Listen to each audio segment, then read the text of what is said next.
The following podcast contains strong language and alternative facts.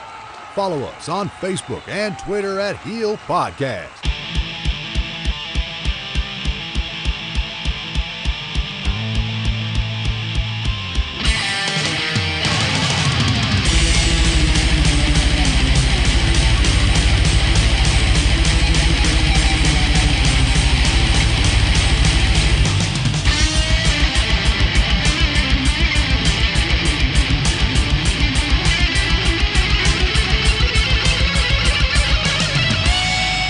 Over the airwaves and under the influence, we are Turning Heel. We are back, ladies and gentlemen. It feels like it's been forever. For the first time in forever. That's all I know of that song from Frozen, I think. Anyway, this is the Turning Heel podcast. I am, what's his name? Yeah, that guy. The Grizz. And with me, as always, is Chris motherfucking Hughes. The man who knows absolutely nothing about wrestling this week. Yep. So this is literally... Because I was drunk for a week in Poland. Woo! Got some Polish vodka for the second half of the show, by the way, so that could get really interesting. I cannot wait. So this is essentially going to be the refresher course episode. Where Grizz fills me in on everything that's happened this week. I've Stuff. saw some things. Some unavoidable things. Yeah, just some stuff that you just cannot get away from. Yeah, basically. First of all, let's pardon me, getting some evil out. Let's address the elephant in the room. We recorded a podcast a little over a week ago. Yep, CZW one. No idea what happened to it. Didn't upload somehow. Yeah, Grizz noticed this last Monday and didn't say anything. But if he had, I could have fixed it. But it's now fixed now, and it was uploaded today. But if you were, in fact, you couldn't even have checked it on YouTube unless you follow us on Facebook at Heel Podcast or Twitter at Heel Podcast. Well, you know, It was on YouTube in time. We did mention that we were going to put that up. So, well, we got some views. We got some views on that. You get to see our lovely faces, and people are no longer viewing it. yeah. Actually, after we put that up, we've been told we're banned from YouTube. And so that's why this show will not be up on video. That, and we just can't be bothered setting up the stuff to do it just now. Yeah, I'm a bit grumpy from work, so I'm also far too sober. Yeah, no, get that down, you get that fucking vodka you were talking about. I'll get that for the second half. It's in the freezer chilling. It needs to be. Okay, so 0 degrees. That's the first half. Here's a musical interlude. We'll get in the second half shortly. So, the week in wrestling that I've mostly missed out on. What do you want to start off talking about? Right. Well, you left on Saturday, so I think it's probably only best that we kickstart it from Money in the Bank. We'll do a summarised version of a review of Money in the Bank. After watching Money in the Bank, I honestly considered going into the room on my own and just sitting and talking to myself and recording it for like half an hour. But then I was like, how would I send that to you? How would you be able to upload it? The Dropbox I created and sent you the login details for. Can you do all this shit over your phone? I could have uploaded it, yeah. Nerds. Oh, you wouldn't be able to put the theme song at the beginning, would you? Probably not, no. Because then I was also considering doing that. I was just going to consider... No, actually there probably would have been a way. I probably would have found a way. I was considering just going in and just starting recording and then sing the theme song. The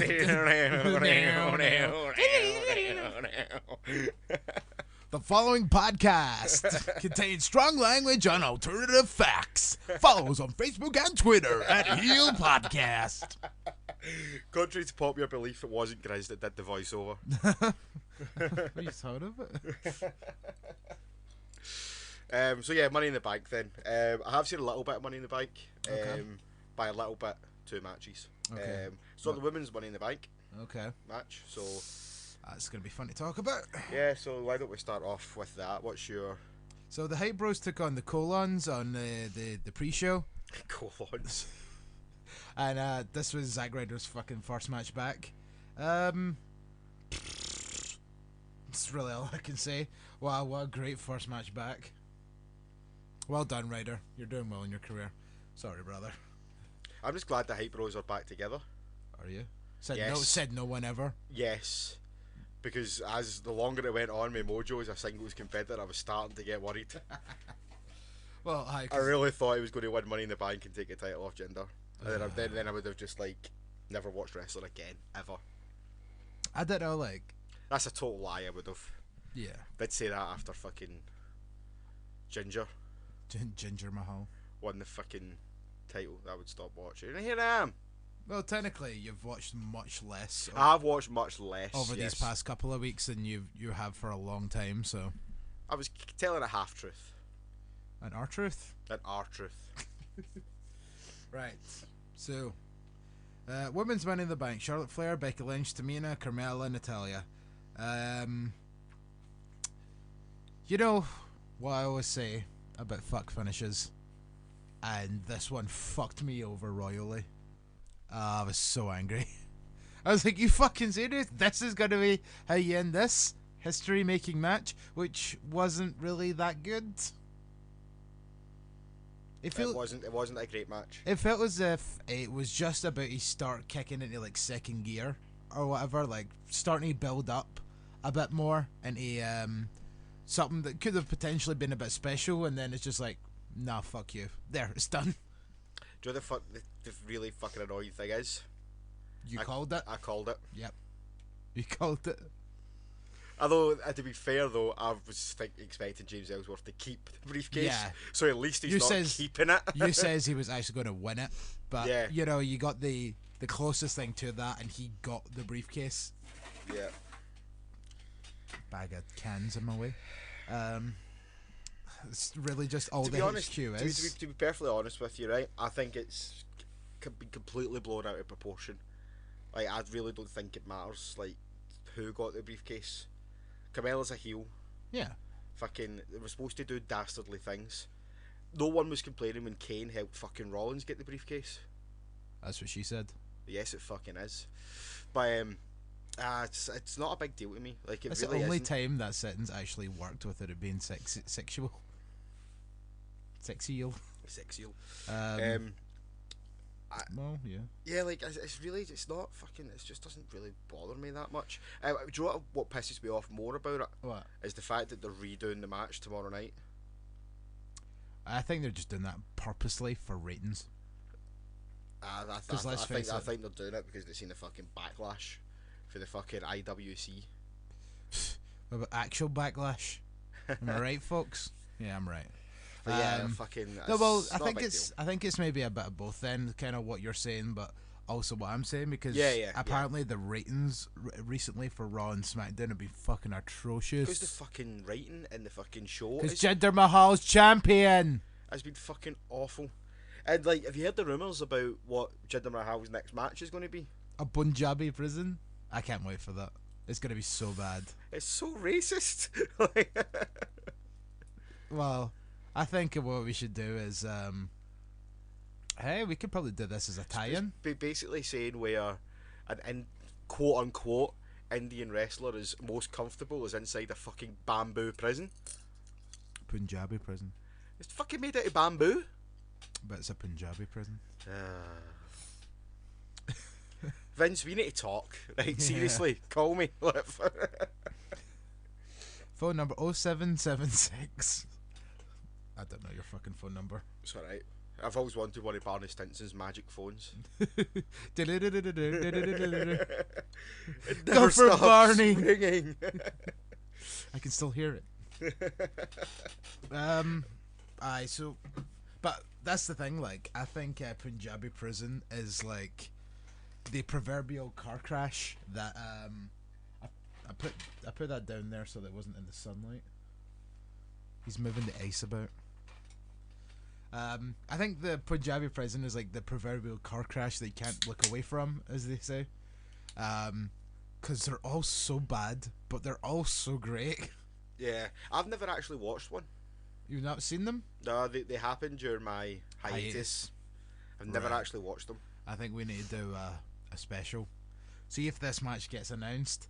We should do a special. It'll probably only take us about 40 minutes or something like that, because there's only been 2. Yeah. But we should watch both the Punjabi prison matches. And it also kind of ties in with our Undertaker thing, because Undertaker was a part of one of them. We could maybe do it as part of the. He was in the first one, wasn't he? Yeah.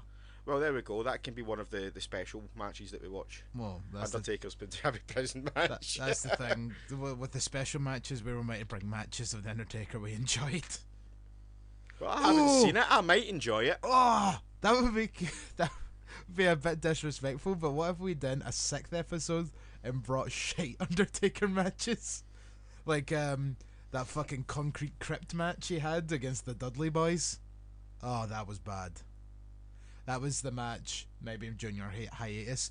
It main evented Great American Bash one year, and it was the Dudleys against the Undertaker in a handicap match, and Paul Bearer was tied up in a plastic box, and Paul Heyman kept pouring cement on him, and then Undertaker won the match, and then still killed Paul Bearer by burying him in cement. I think I did. I think I did see that. It kind of rings a bell. It's so dumb. It's so dumb. Although Dudley Boys did have some awesome theme music at the time. That was the Power Man 5000 era. Was as good as their ICW theme tune. That was fucking awesome. I hardly remember it. It was just basically like their old theme tune, but rockier. But more new metal. Yeah. Because obviously Dev did it. Pardon me. Dev, when the fuck are you gonna release an album with all this shit hot music? Yeah. I want Grado's New Heel theme song. What is Grado's New Heel theme song? Because I kind of distinctly remember having, well, to say distinctly, vaguely remember having a new theme song at the thingy. Yeah. At the QMU show. Uh-huh. But at the last garage show I was at, came out it to came out like to like a prayer. I know. So I didn't imagine that. No, that happened. Right, cool. And I So I thought, don't think I was going mental. I first got the feeling that they only done that so that because Red Lightning then ran out. It's like, get that fucking off. Because then later in the night he had a match and came out to his proper theme music. His new theme music. I was probably drunk by that point. Yeah, well. So yeah, you weren't imagining it. Right, cool. I thought I was going fucking batshit crazy about that, but I'm sure he's still using like a prayer. I think it may have just been a bit of a fuck up by the crew, or the sound crew, and Red Lightning just played it off. Sorry, we're refilling drinks. Maybe. I don't know. Right, so what was next in the Backlash card? It was the tag titles, wasn't it? Backlash was like 3 months ago. ago. Fucking high, Money in the Bank, sorry. Because you mentioned Backlash, right? You're fucking with me, man. I don't know about you, but Backlash is eternally etched in my mind. Yeah, that's true. Okay, so next was Usos versus New Day for the tag titles. This was a really good match, I thought. Right up until the end, where once again, fuck finish. Like, why would you put 2 matches that have fuck finishes, one after another? Like, it's almost as if you're asking the fans to not cheer. Yeah. I mean, just, you could have put anything else in between this just to separate it a little. But yeah, I mean, they still could have done the finish, but doing it back to back. Mm-hmm. Yeah, I get what you mean. Even if you just had Hype Bros versus Colognes on the pay-per-view, just as that, because I'm rattling through the other matches right now, and I'm like, well, you can't have women's Money in the Bank, then the women's title back to back. You need a break between that. The only thing that I could really think of other than that would be Breezango's match. Can't wait to. No, I think you could have done can't wait to get onto that. I think you could have done the women's Money in the Bank and then the women's title match back to back. Really? Because then you could have put Carmella and Ellsworth on commentary for it. That could have actually worked, yeah. Well, because obviously they were playing up the controversy of it. Do you know what I mean? The whole logic of right during that match, the Lana Naomi match, Carmella came out and everybody thought she was going to cash in, but when they showed like the tweet of Daniel Bryan saying, "I'm going to resolve this on Tuesday," if you were Carmella, wouldn't you try to just cash in to absolutely get rid of the briefcase? So it's like you get to Tuesday and it's like, well, I don't have the fucking briefcase anymore, so what does it matter? Yeah, I've got this now. Yeah. Or I don't have this now. Whatever. I should have been. I have this now. Yeah, it was a little bit of a clusterfuck. But yeah, New Day versus Usos always seem to work really well together. But heel Usos are starting to become like one of my favourite acts in the whole of WWE. Yeah, they are good. They've got a wee bit of character and personality now, which is really what they were missing when they were baby faces. Very rare. fucking. I do agree though, the finish was a bit shit because the match overall was fucking excellent. Like, I really enjoyed it. They tried to do that spot again that they done at one pay-per-view, Royal Rumble or something like that. Was it this year? Anyway, remember the spot where one of the Usos went to fly off the top to do the splash and Big E came in and caught him and hit him with Big Ending? Mm-hmm. They tried to do that again, but Uso overshot Big E and they just kind of went to shit a bit. That happens though, man. Like, hey, it's real life, innit? Aye, well, fucking, you've got teams like the New Day and the Usos who don't tend to make mistakes. Mistakes are going to happen. Aye, totally. Like, not saying, you suck or anything like that for it. It's just like, shit happens, man. Good example of that was from TakeOver Dallas last year, with the Revival versus American Alpha. Say yeah. When they tried to do that Doomsday Device spot. Yeah.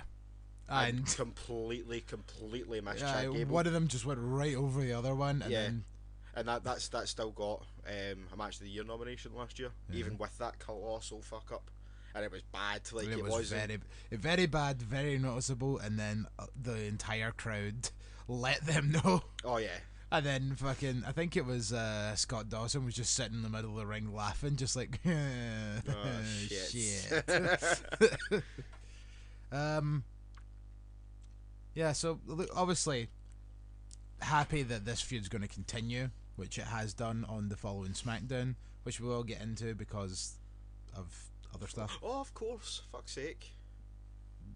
I'm forgetting there's been an episode of SmackDown since Money in the Bank. Yeah. My wrestling mind is completely melted just now. Oh, excuse me. As I was about to go, you mean tonight? No, not tonight. No, Raw's tonight. Oh yeah, that too. See? Fucking oh. What day are you on? You're clearly not on the same day as the rest of us. Well, actually, when you came in, I thought it was Sunday. And I've now gone to Tuesday. Fair enough. It's Monday. Yes, I'm aware it's Monday. Monday night, Grizz. Putting your name and things. Aye, you've missed that. You've missed that so much. Up next was Naomi versus Lana for the SmackDown Women's title. Saw half of this, then I fell asleep. Lana looking good in her gear and actually in the ring. Spectacular in her gear. Didn't see enough of it. Only saw like 5 minutes of the match. She is a handsome woman. Yes, with a handsome husband, who will probably be back tomorrow night. Hopefully, for fuck's sake, man. Well, he's made his in-ring return over the weekend, so. Oh. Well, that's the thing. Will he return? Because he says if I don't get a title match of Money in the Bank, I'm not coming back. And Money in the Bank's been and gone, and he wasn't there. Good point, actually. So, I don't know. Maybe it might do something like Shane McMahon comes out and goes, yeah, you were drafted here about 3 months ago. What the fuck are you doing? Gonna get on our show? Or fuck off? Either way. And then that forced him to come out and start this apparent feud that you were talking about, hearing about. That was a sentence. You said with Shane McMahon. Shane and Rusev. Yeah, I read, so I don't even know fucking how reliable it was, but I read somewhere they're talking about doing Shane versus Rusev at SummerSlam. I mean, nobody really ever thought about that until Jinder won the belt, because everybody instantly thought that Orton was just going to beat Jinder. Well, we thought that. We thought Orton was going to beat Jinder. At least if Jinder was in Money in the Bank, then he could fuck off. And then Orton can face Rusev at Money in the Bank, because Rusev's still going to be a heel, isn't he? Yeah. And they gave Jinder the belt and just kept Rusev off television. And it's just like, yeah, remember when Rusev said that thing? No, it didn't happen. He's all imagined it. He's all had a fever dream. Well, I don't think he got cleared in time. It wasn't real. Because he was only cleared last week, and then he was back at the weekend. Maybe that may have also been a thing. Like, they thought that he was going to be ready. That's why they were like Money in the Bank, which is like 2 months away. And then when it was getting closer, he might have not been cleared on time, so plans changed. Yeah. Maybe that might have been part of the reason why they gave Jinder the belt. See if Rusev was cleared on time. Rusev, this whole thing might have been your fault. God damn it, handsome man. Handsome Rusev. I'm kind of glad Rusev versus Orton doesn't look like it's going to happen though. I'm surprised that they wouldn't even still just run with that for SummerSlam. I mean, it's not the best fucking thing in the world, but I wouldn't mind seeing it. I think it'd probably be a bit better than Shane McMahon. Although probably Shane McMahon would be more exciting. See, the thing is though, if Rusev does get the match with Shane McMahon at SummerSlam, that's going to be like a high profile match. Do you know what I mean? Yeah. Like, don't get me wrong, it's not going to be fucking a technical masterclass, but it's going to be a high profile match on the card. Yeah. So like, see, as long as Rusev's getting that spot where he's in a high profile match, then it's a step in the right direction. Especially if they just continue to run with the whole thing of maybe when Rusev comes back, he starts talking about how he demanded a title match and he wasn't given what he wanted. So now he's like, just kind of rehash the AJ storyline from the beginning of the year that led into WrestleMania, except do it with Rusev. Yeah, basically. And maybe not fling Shane McMahon's head through a car window. Yeah, basically. All it needs to do is just say that Shane McMahon ignored him. Yeah. It's like ignored his phone calls, ignored everything. You ignored my videos. That's not even slightly Russian. He's not Russian. No, he's not. He's Bulgarian. You could just be like, yeah, you completely ignored me, and now I just want to take my anger out on you, or some shit like that. Easy. It writes itself. What they could even do is like, because I would actually quite like to see them turn Rusev face. Yeah, because I think a lot of people are going to cheer him anyway. Well, so I would maybe like to. Jinder's probably going to keep the title beyond SummerSlam, I think. I don't think he's going to drop it to Orton in Punjabi prison if that does happen. Punjabi. But even what they could do is they could use Shane McMahon to kind of do the, again, kind of rehashing here, but to do the Rusev turn similar to what they did with AJ Styles. They could basically have McMahon versus Rusev. Rusev will win, and then on SmackDown the next day, Shane McMahon could say that he was beaten by the better man, and he now knows that Rusev does deserve a title shot. Maybe. And then gets his opportunity for it, whether that's number one contenders match or whatever. Wins that, and then goes on to take the title off Mahal. Wouldn't mind that, actually. Although, I've been hearing rumours that fucking John Cena might be against Mahal. Yeah, because that's what you need. Number 17. Or Jinder Mahal beating John Cena. Either way, we're in a lose-lose situation here, people. Yes, completely. I much prefer what you said. I don't think I like... Oh, Christ. They're going to fucking have him break the record. Break Ric Flair's record. By probably on July fucking 4th. Oh, God, no. By stepping in to rescue America. See, if you want to do that, have him beat Kevin Owens. For the US belt. Yeah. I don't like that. I don't like that any more than him beating Jinder.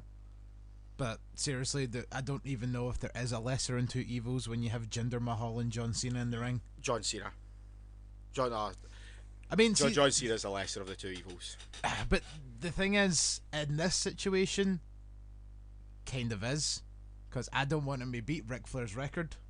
Like there have been a lot of times where John Cena has been the lesser of two evils in matches, like the unification match with him and Orton. And I was like, and him versus The Rock a couple of years ago for the WWE title. It's like, right, you're the lesser of two evils here. Fucking win and then lose like directly afterwards. Fucking John Cena. But no, I don't want him to win the belt again and break the record. At least not now, because I just feel as if him having that 2-week title reign was completely ridiculous and pointless. Why wouldn't you just let AJ beat Cena in the great match, and then he could have just lost the belt in Elimination Chamber? Did those 2 weeks between Royal Rumble and Elimination Chamber really mean that much? No, I wouldn't say they did. See, the thing is, though, I think what we need to accept is inevitably fucking Cena's going to break that record. Inevitably, it's going to happen. I don't know. Sadly, yeah. But so that's how I'm still kind of think Cena's the lesser of two evils here, because it's definitely going to happen eventually, and if it means the belt's taken off Jinder, then fucking fine, just do it. I guess, and if it also happens at SummerSlam, which is one of the big four, at least it's a good place to do it. But I just still don't like that idea. I think they should tease it for a long time. Like, maybe tease it for like a year or two. Cena always in title matches and just coming up short. And then he's just at that point where he's like, I'm starting to get older now and my prime years are starting to get behind me. All I need is one more win and one more championship, and I will be immortalized in the history books for all eternity. And just keep dragging it out and dragging it out to the point where, like, when he does win, because let's face it, it's a case of when and not a case of if. When he does win, it'll be that much bigger of a deal. Yeah. See if he just fucking comes back on July 4th and it's like, Jinder Mahal, I want you at SummerSlam. And then he just wins. Like, as much as I don't like Jinder Mahal, but any credibility, which he has very little of to begin with, is just completely done. Yeah, you're spot on there.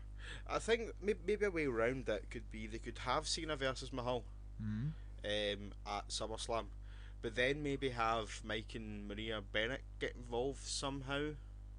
Oh, sorry, not Bennett, Kanellis. Get involved somehow, then that could maybe set up a Miz and Maurice type feud with Cena and Nikki.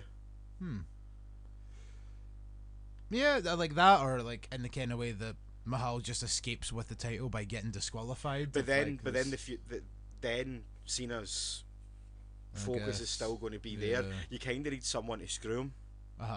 So that for him to move on somewhere else from the belt. I again still think it should be Kevin Owens then in that case.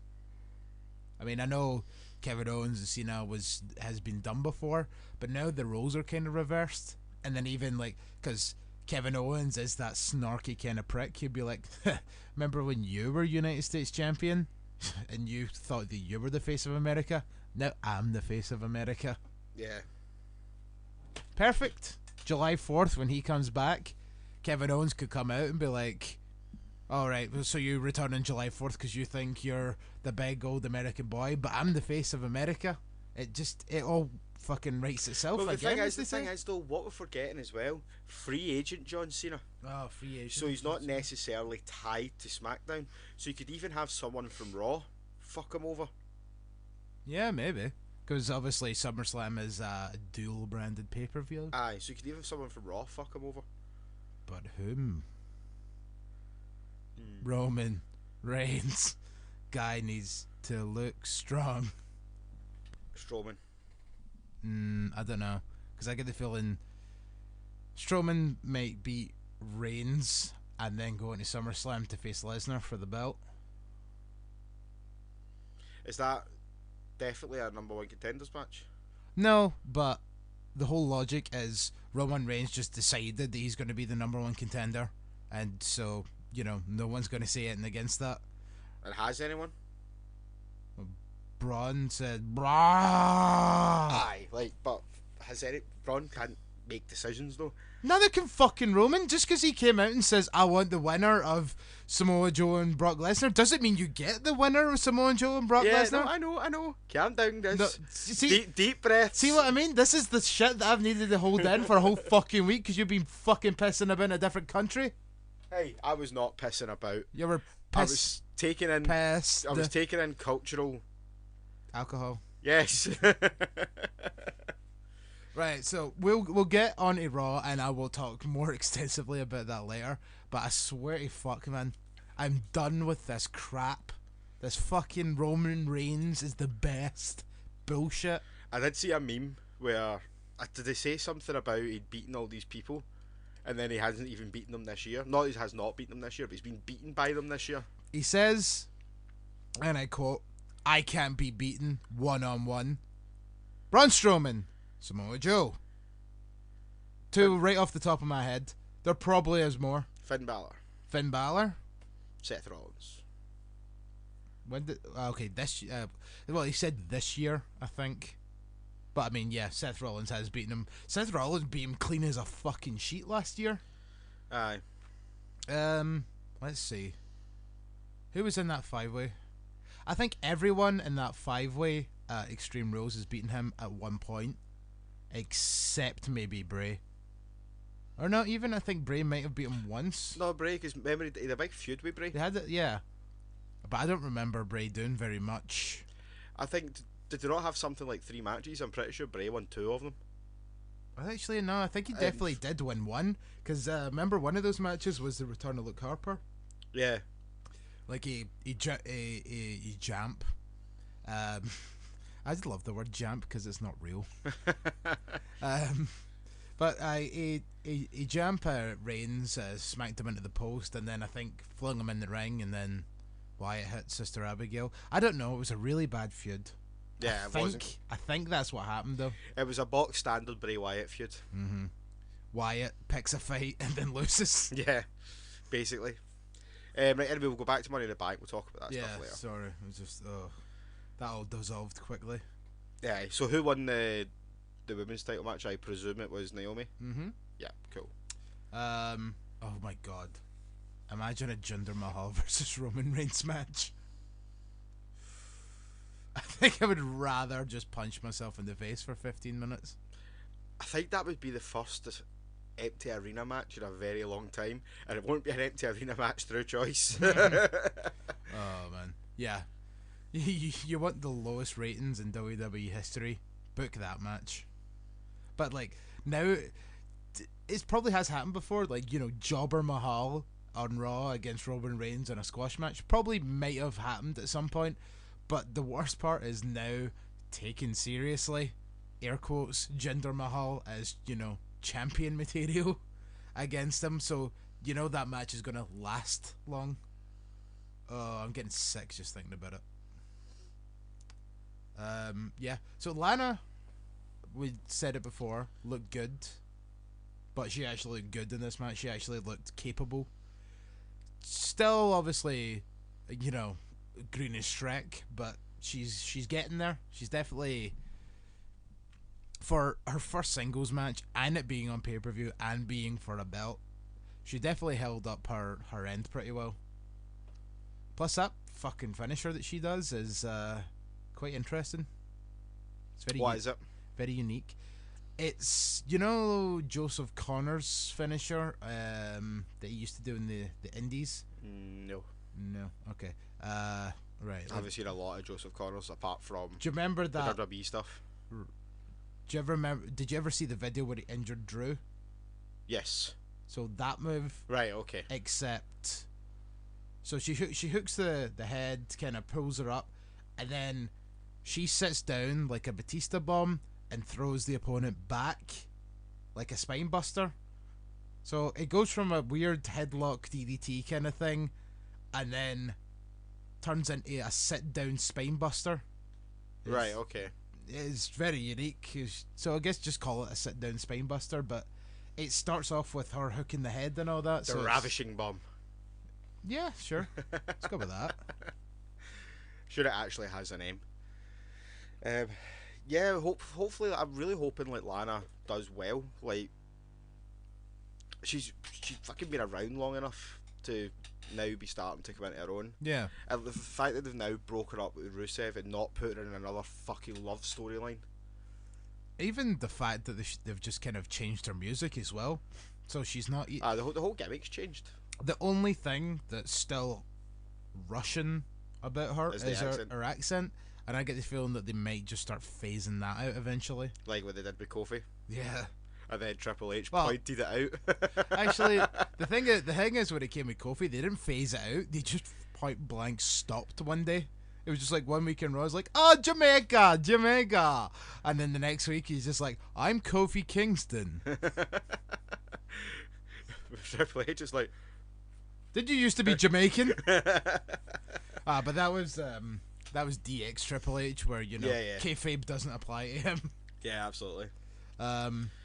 So what was... So after this, there was just the shot of the announcers for a second, and then this fucking kick-ass music started playing, and I was like, what the fuck is this?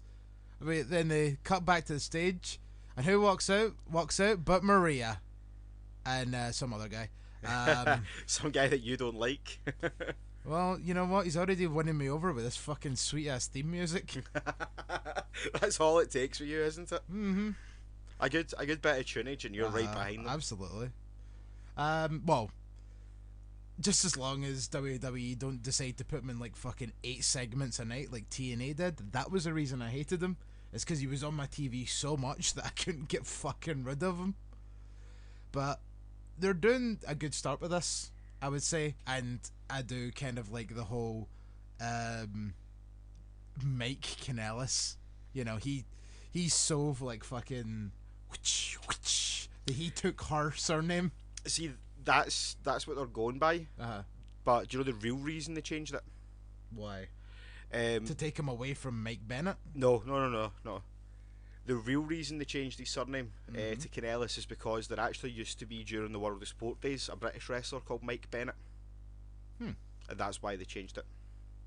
The more you know? Yes. So, it makes more sense with them changing it to Kanellis, because Kanellis is the known name in the WWE universe. Well, technically, it's not, though, because she was never Maria Kanellis. She was always just Maria? Again, this was during my... This is when that was during the time where I, as a little fucking teenage kid, felt... So I was about to say this is a PG podcast, but it's totally fucking not. I was just about to say that I fell longingly in love with her. I don't know what the fuck you thought I was going to say. Aye. What you actually did is what I was going to say. I know what he was going to fucking say, you dirty prick. But yeah, that's the real reason. That's the main reason it was changed, was because is it same thing they did with Steve Austin, because he was initially Steve Williams, but then there was another wrestler called Steve Williams, so they changed Dr. Death, eh? Yeah. And also, like, fun little additional fact, there is also an author of some horror-esque books called Mike Bennett. I found that funny.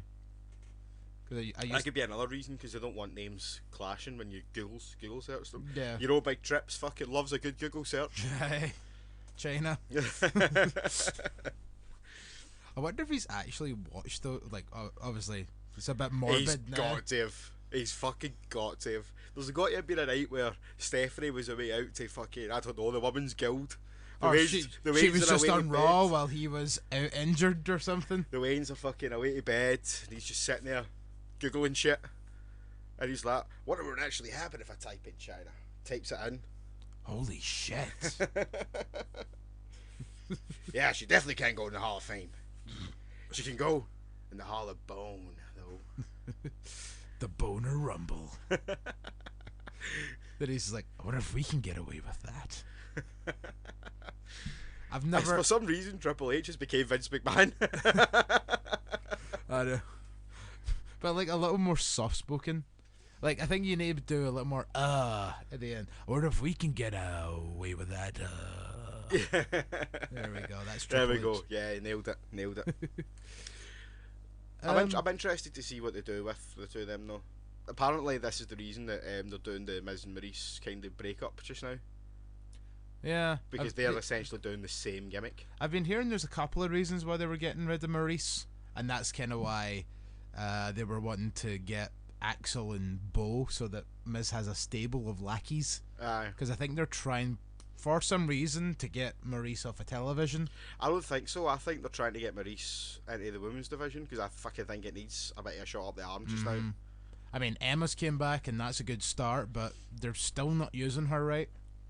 They're not using most of the women's division right. As that, when I posted in that Facebook group yesterday about the potential Women's Royal Rumble, which we might talk about later if we've got time. Oh, we will. I'll make sure we have time to talk about it. But as someone said, I'm really sorry if you're listening, I can't remember your name. I've got to look it up. Okay. Filling in the blanks. You put a gun, a bullet in the gun, filling in the blanks. I don't know what the fuck I'm talking about. Filling in the blanks. Filling in the blanks. Filling in the blanks. Right, so yeah, Maria and Mike's awesome theme music. David Rodriguez. Which we will hear at the end of the podcast. Yes, we'll play that last. Yeah, what David Rodriguez said, he's fucking pretty much hit the nail on the head. David Rodriguez. Basically what he said was, I love women's wrestling. I think the problem with that is there's no mid-card. Almost any woman in the division, you kind of wonder when it'll be her turn to have the title. And he's pretty much spot on. Like, if you're not in the title picture, you're not anywhere. Someone else kind of brought up in that post about having another title, second women's title, and which I've always said, I think they should have kept the Divas title. Nah. See, I don't know, like, there could be a slight chance. I think, see if they brought up another handful of women, maybe after the Mae Young Classic, get some of the more capable women like Kimberly, Candice LeRae, Sarah Bridges, or Crazy Mary, whatever you want to call her, because they're all fucking capable, very capable. They've done TV, they've done shows where they get recorded and all that. They're all capable of going. Maybe you could get women's tag titles. Yeah, and women's tag titles was some of the thing, was one of the ones I thought of. Maybe you could do it as a dual branded thing, where the women's tag champs float between both shows. See, the thing is, what worries me about that is they just start throwing random teams together for no reason, just to have a division. See, this could have been better. Could go back to the dark old days of tag team wrestling, where it was just fucking random wrestler A and random wrestler B. Hardcore Holly and Billy Gunn against Rico and Charlie Haas. Stuff like that, like fucking. That's what worries me about about women's tag team title. Like I still think they should have kept the Divas title, and they could have had, like, say, the Bellas, Natalia, all those like established total divas fighting over that, and then have the fucking trunks and boots wrestlers like Charlotte, like Sasha Banks, like Bayley, going after the women's title. Also, I just love the logic of how diva is such a dirty word in WWE now, but yet Total Divas is still totally a thing. I know. Like I said that in that post. Divas is such a dirty word, but Total Divas is getting probably Total Divas is getting more fucking viewers than WWE actually are right now. See, like the women's division, if they'd kept the Divas title, like the women's division wouldn't need to have anything to do with Total Divas. Yeah. As far as Total Divas fans, because Total Divas fans are what? People that don't watch wrestling for the most part. Basically, yeah. So I don't see the harm in just having kept the Divas title, and that can kind of be the title they talk about on the TV show. Yeah. Do you know what I mean? And it kind of is just defended between the wrestlers that are on the show. And there is about a good 8 divas, mostly, on Total Divas at one time. So, yeah, probably could do that. And then let the actual women wrestlers wrestle for the proper belt. Yeah. Basically, that's how I would have done it anyway. Yeah. I still don't like the idea of having like 3 women's titles though. I mean, I think 2 is bad enough. I still thought like they should have done the whole thing where like just the champion goes between both shows. I like that idea a lot more, because then you could add constant feuds for fucking months and months and months. There's too many female wrestlers on the show to have the champion going between shows. But then that's establishing a hierarchy. All that's going to do is make it worse. Because, like, give SmackDown their credit, they are using all of their female talent really well. Now I'm sick to death of seeing them all, because all I ever see is every single woman in the women's division every week on SmackDown, to the point where I'm fucking bored. But it's better than fucking having Sasha Banks on 205 Live. Nothing against 205 Live. As you know, I like 205 Live. But someone like Sasha Banks, where the creative is just that fucking clueless. Well, what we do, just stick her in 205 Live for a couple of weeks. Aye. Like, team her with Rich Swann. Why? Gets from the telly, doesn't it? That's pretty much the attitude that Raw has. At least SmackDown's doing something in terms of, they're all on TV, yes, and okay, I get what you're saying, that you're getting bored of it, but they all have, it makes sense for them all being on TV. See, whereas on Raw, they're just chopping and changing things and fucking. Like I say, with Bailey. With Bailey, like I've said, right, the Bailey thing, I still stand by. I'm glad that Bailey's been beat so many times by Alexa Bliss, because the investment in Bailey is not her being champion; it's her chasing the title. Mm-hmm. Prime example. This is a Glow spoiler, so fast forward about 15-20 seconds. The end of Glow. Mm-hmm. That's what it's all about. Yeah. In fact, that's not really a spoiler if you're being vague about it. yeah, I'll be vague about it just in case people haven't fast forwarded. But the end of Glow, that's basically it. It's about the chase. Yeah. And the getting there. Absolutely. Especially if you're being the big baby face of the division, which Bailey is. Do you know what I mean? And then you get the weird swerve at the end that made no sense. But it did. Because when they go over and speak to the director, spoilers. When they go over and speak to the director, they're like, "What was that?" And he's like, "The money's in the chase, not the run." Well, there you go then. Do you know what I mean? And it's so true, especially if you're talking about being that big baby face everybody loves. Glow was fucking great. Yeah, Glow was excellent. Maybe I'd like to try and maybe the next couple of weeks at some point maybe do a podcast about it, a special. But I want to actually watch the actual Glow now. Yeah, me too. I think like maybe maybe like, do you know what we should do? Like see because like the fuck up with the Tournament of Death thing and all that. I think maybe we should do like, we could find like one of the first episodes and do a commentary over it, because it'll be so camp in 80s. It'll be fucking hilarious. Yeah. And I know nothing about Glow. I don't know anything about it either. So we'll dive in head first. You'll probably find a lot of old episodes of Glow. Well, I've already looked and I've found one, like one of the first episodes. I think you'll find quite a lot will start cropping up now because there's going to be a big interest in it again. I don't know. I wouldn't be surprised if there wasn't a fucking like DVD or something like that. Like, oh, here's all the old episodes of Glow. Yeah. Like, and then there was WoW Women's of Wrestling, which was in like the early 2000s.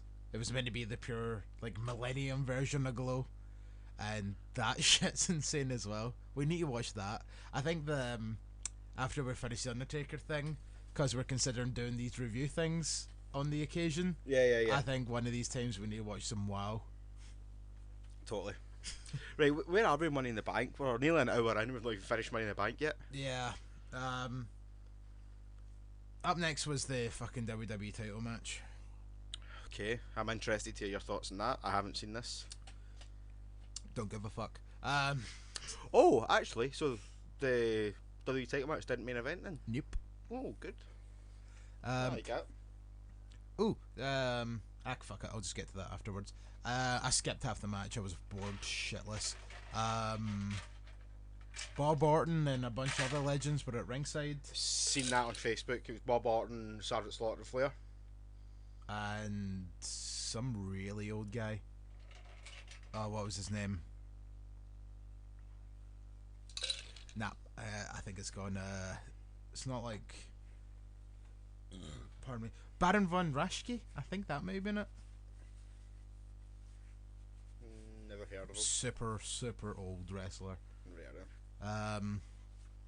May be wrong, but anyway. So there was about 5. Considering who goes on to win the match, good choice. Oh, who goes on to win Money in the Bank? Good choice to have it ringside. Because you know they've got the same name. Oh yeah.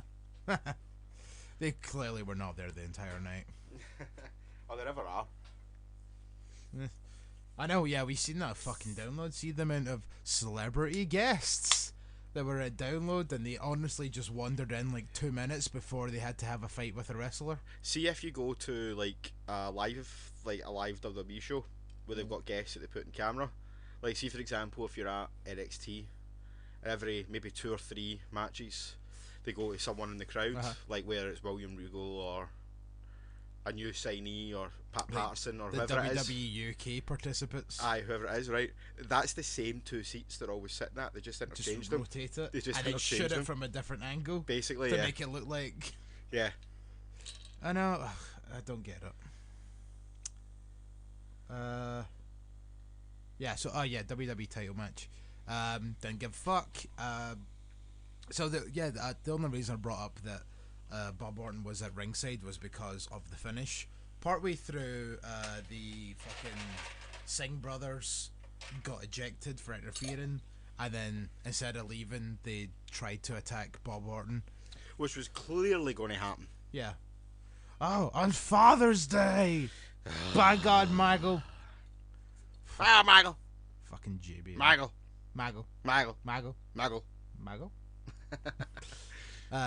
So they attacked Bob Orton, and Ric Flair just fucking stood there staring. It's like, Flair, fucking punch him in the face. No. Help your pal. No. Why? Because woo. He's probably too drunk. Exactly. He's probably like, oh, I'm seeing double. 4 Singh brothers. Why would good old Rick get involved in the fight? That's just going to eat into his drinking and shagging time after the show. These two fucking wee dweebs are beating up his supposed pal. Sergeant Slaughter didn't fucking do it neither. Like, Slaughter could have battered one, Flair could have battered the other. Like, I mean, Bob Orton had his like kind of hands like down at his side. He didn't really have swinging. Space to swing. Did you see the kayfabe news article? Yes, I was about to mention that. Yeah, it was brilliant. So yeah, like they ended up breaking his arm, so he needs a cast for the next 6 to 8 years. I love kayfabe news. I think we bring kayfabe news up fucking at least every 2 or 3 episodes. So big shout out to the guys at kayfabe news. Because they're fucking legends. Totally. Like, there's 3 main like things in wrestling other than wrestling. So there's wrestling memes, there's Botchamania, and then there's kayfabe news, and they're all fucking great. Like, I've met 2 of the 3 because 2 of them happen to be UK based. Yeah. I think kayfabe news is Canadian, maybe. No idea. He was on something. I think it may be on like one of Colt Cabana's podcasts when he does like the shows where he gets like the live shows where he gets like 3, 4, 5 people on at a time, and I'm certain he was on one of those. But that was so long ago at this point. Yeah. I don't really remember. Yeah, I would like to say pleasure, but I feel I was cheated. I've been beaten by wrestling memes at mini golf. I blame the rain. Who's Lorraine? Oh, just this bitch. No. Yeah, so gender wins. Yeah. But with that came the most entertaining thing I've ever seen Randy Orton do in a long ass time. The beatdown that he gave the fucking Singh brothers in this match was even better than the one he done in at Backlash. But exactly, just think of Backlash and it's the exact same fucking ending. Orton beats up the Singh brothers, wanders back in the ring, and then Jinder Mahal hits his shitty finisher. Yay.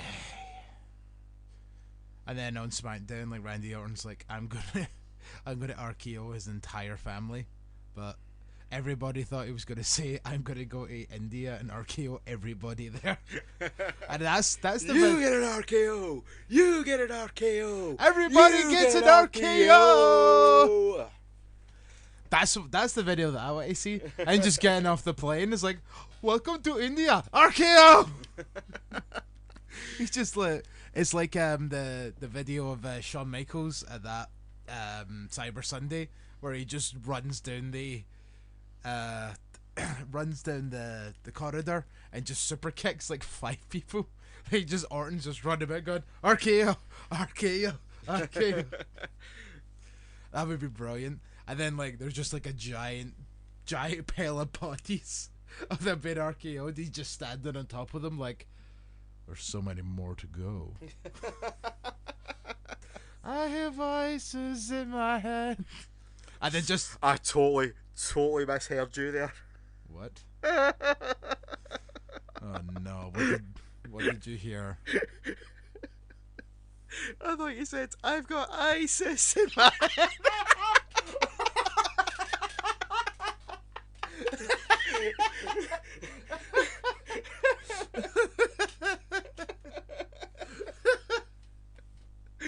Oh, fuck.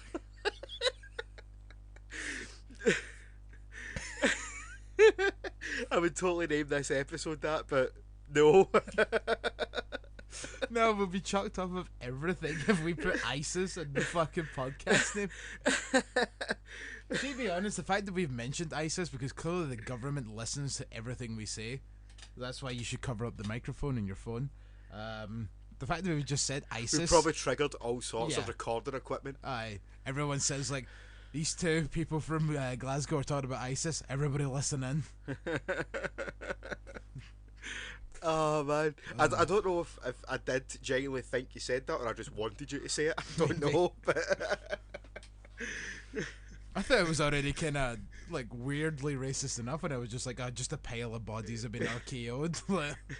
It's very cartoony sounding, but I hear this is in my head.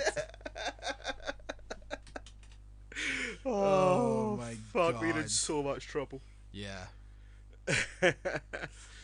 But it's all in good fun. Like, if you're easily offended, you clearly are listening to the wrong fucking podcast. Totally. Right, main event.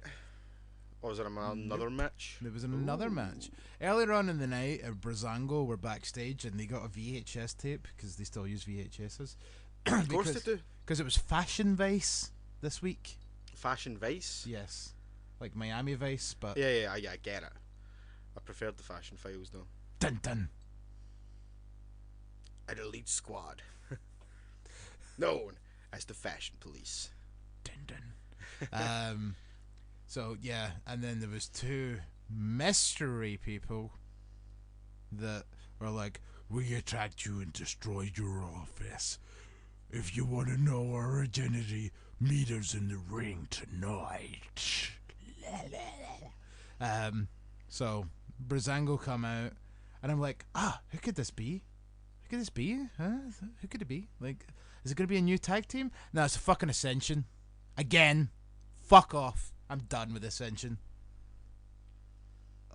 Miserable excuse for a tag team.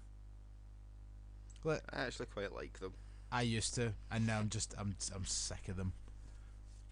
I mean, you were there with us when we watched Elimination Chamber, and I was starting to freak out, thinking, "Oh my god, they're going to give the Ascension the tag titles." But that was great though, because it was good storytelling. It was the last thing that the Ascension ever done that was worth anything, though, and I just feel as if like it was an incredibly underwhelming thing, just in the way that Brazango are technically the only other tag team that's not been booked on this show, other than Ascension, because obviously Hype Bros were against the Colons, and then the New Day were against the Usos, and then Brazango are the only other team.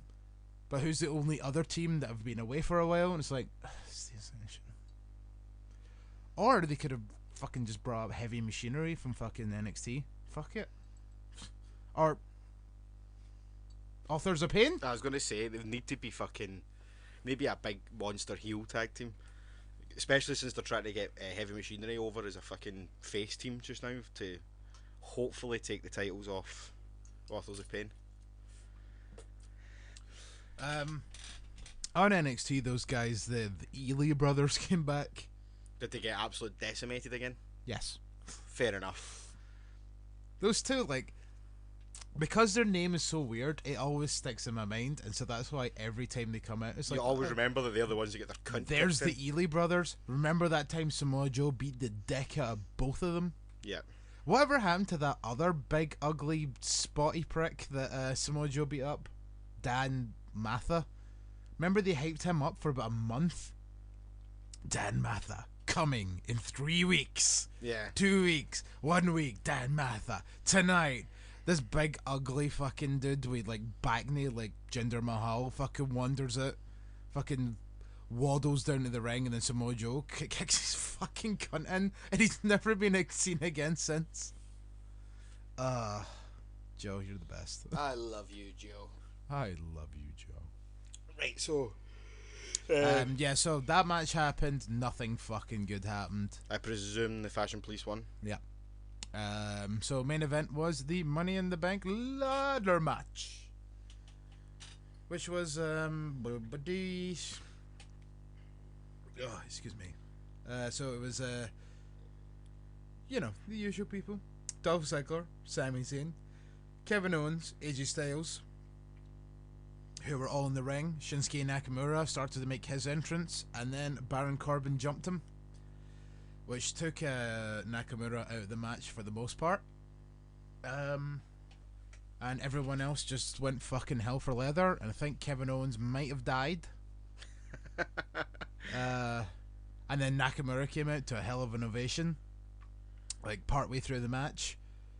And I see, the thing is though, like, let's talk about Nakamura for a second. Like, obviously we love the guy because we've been following his career for years. Mm-hmm.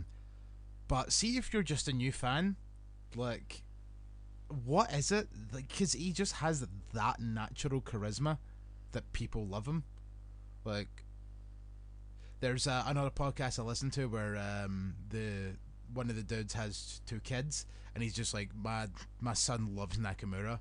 He's loved him for weeks, and this was before he even wrestled a match. He just thought the guy was amazing, and it goes to show as a kid, like, just natural charisma, like what Nakamura has. What I think helped him a lot as well was debuting him when they debuted him, because because they debuted him after Mania, SmackDown after Mania, 95% of that audience are wrestling diehards, and they know exactly who Nakamura is. So as soon as that guy appeared on the fucking stage with the violin, the place went absolutely fucking mental. So see, because he got such a big reaction on the first night, that's just carried on. So people have instantly sat up and went, oh, whoa, who's this guy? Listen to that reaction. This guy must be something big. Aye. And then probably also the way that they kept him not wrestling for the first, like, 8 weeks. But then that brings us to the Backlash match, which we thought was a bit subpar. So that's the only thing. Like, Nakamura really does need a big, major match, which I still don't think he's had yet. Hey, he wrestled for the WWE title last night. Nice. Was it though? No, because he fucking lost. I don't know how he lost, but clearly he lost. He better not have fucking been pinned. I swear to Christ. See, if Nakamura and those shoulders have had to be fucking... I'm afraid to look. Somehow I don't think they will have, because I think they might want to have Nakamura on a bit of an unbeaten run for a while. I think probably Mahal's either got himself DQ'd or counted out. Hopefully. Oh, kind of off topic, but talking about WWE house shows, did you see who Mahal's other title defense was at the weekend? Go on. This is very, very strange. Jinder Mahal defended the SmackDown WWE Championship against Seth Rollins. The fuck? No, I'm gonna go back to what I just said. The fuck? I have no idea why. I'm assuming it's maybe to do with the promotion of the fact he's in the cover of 2K18. Yeah, that seems right. But fuck knows, it was weird. Like, house shows are weird. House shows was just plain weird. And again, I don't know how Mahal won, but I'm very concerned he beat fucking Seth Rollins and then Nakamura 2 nights in a row. That makes me sad. I'm assuming he better have. Like, I'm assuming he got DQ'd or counted out. Yeah, I'm just hoping that the Singh brothers just jump in at one point, because I do like Seth Rollins. I wouldn't say I like him anywhere near as much as I like Nakamura, but as even Seth Rollins doesn't deserve to fucking lose to Jinder Mahal. Roman Reigns doesn't deserve to lose to Jinder Mahal. Yeah, no. At least Roman's actually decent in the ring. So what's your thoughts on Baron winning the Money in the Bank then? Big Bazza. Aye. It's going to be interesting now. And I always think a heel winning is probably better, because you get the heel heat when they cash in on a face champion. So I'm expecting maybe see if it was Sami Zayn. See if Sami Zayn managed somehow to get himself in a title match and win, only for Baron Corbin to come out like a minute later and take it away from him. I think that's what they might do. Yeah. Oh man, heel heat city, man. But and we'll get into this in SmackDown because okay, imagine if Rusev wins the title, and then Corbin comes out to cash in, kind of gets halfway down the ramp and just goes, "Yeah, you know what? Nope." He just kind of looks at it and just like, nah. This probably isn't wise. It just comes in and it's like, it just kind of shakes it like, Or maybe Orton wins Punjabi Prison and then Corbin cashes in. Ew. No, I'll be up for that. Will it still be a Punjabi Prison match though? No, I'm saying then maybe Orton wins the Punjabi Prison match. I know, but and then Corbin cashes in on Orton. But would it still be in Punjabi Prison? Probably not, 'cause I'd imagine they would have to fucking lift the... They'd start lifting the structure up. Yeah, let's start lifting up. Orton would probably go in the technically ring, celebrate with his title, and then fucking... Do you know what I mean? Because you need to get out of 2 cages to win Punjabi Prison. Mm-hmm. Which you don't know because you've never seen one. I know it's 2 cages. I know the gist of it. Aye, because you get the first cage, and then you need to go over the second cage with the razor sharp bamboo at the top. Wow. The more you know. The more you know. And then, but do you know the other rules? Like the inside cage has 4 hatches, and then when you signal a ref, like you have 60 seconds to leave that hatch. After that hatch is closed, it's never allowed to be opened again during the match. So what happens if you don't escape all 4? You climb over the top.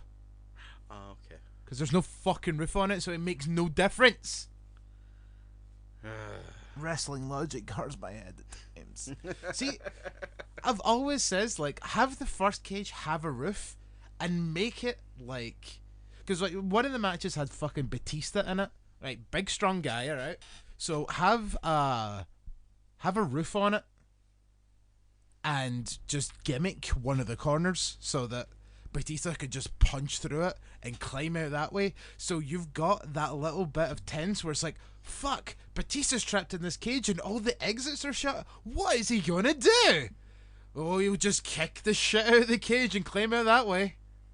Nah, just climb over the top. The fuck's the point? The fuck's the point ain't anymore? Ladies and gentlemen, I'm looking for a new co-host because Grizz appears to have shot himself in the face over a Punjabi Prison match. Yeah, he's gone.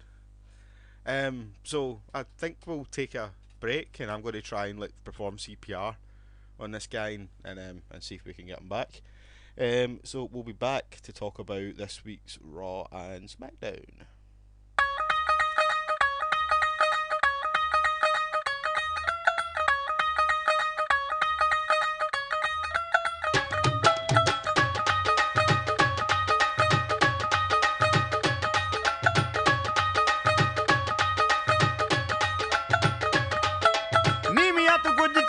ਰੱਖ ਲੈ ਪੱਲੇ ਵਿੱਚ ਮੁਖੜਾ ਲੁਕਾ ਕੇ ਰੱਖ ਲੈ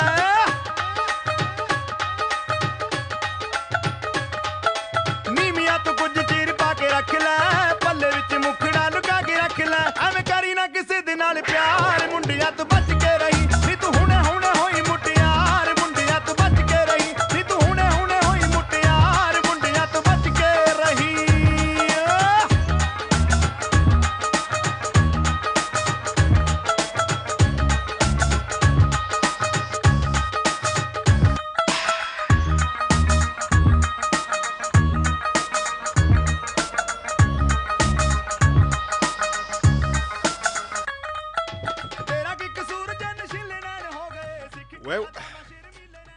Grizz is gone.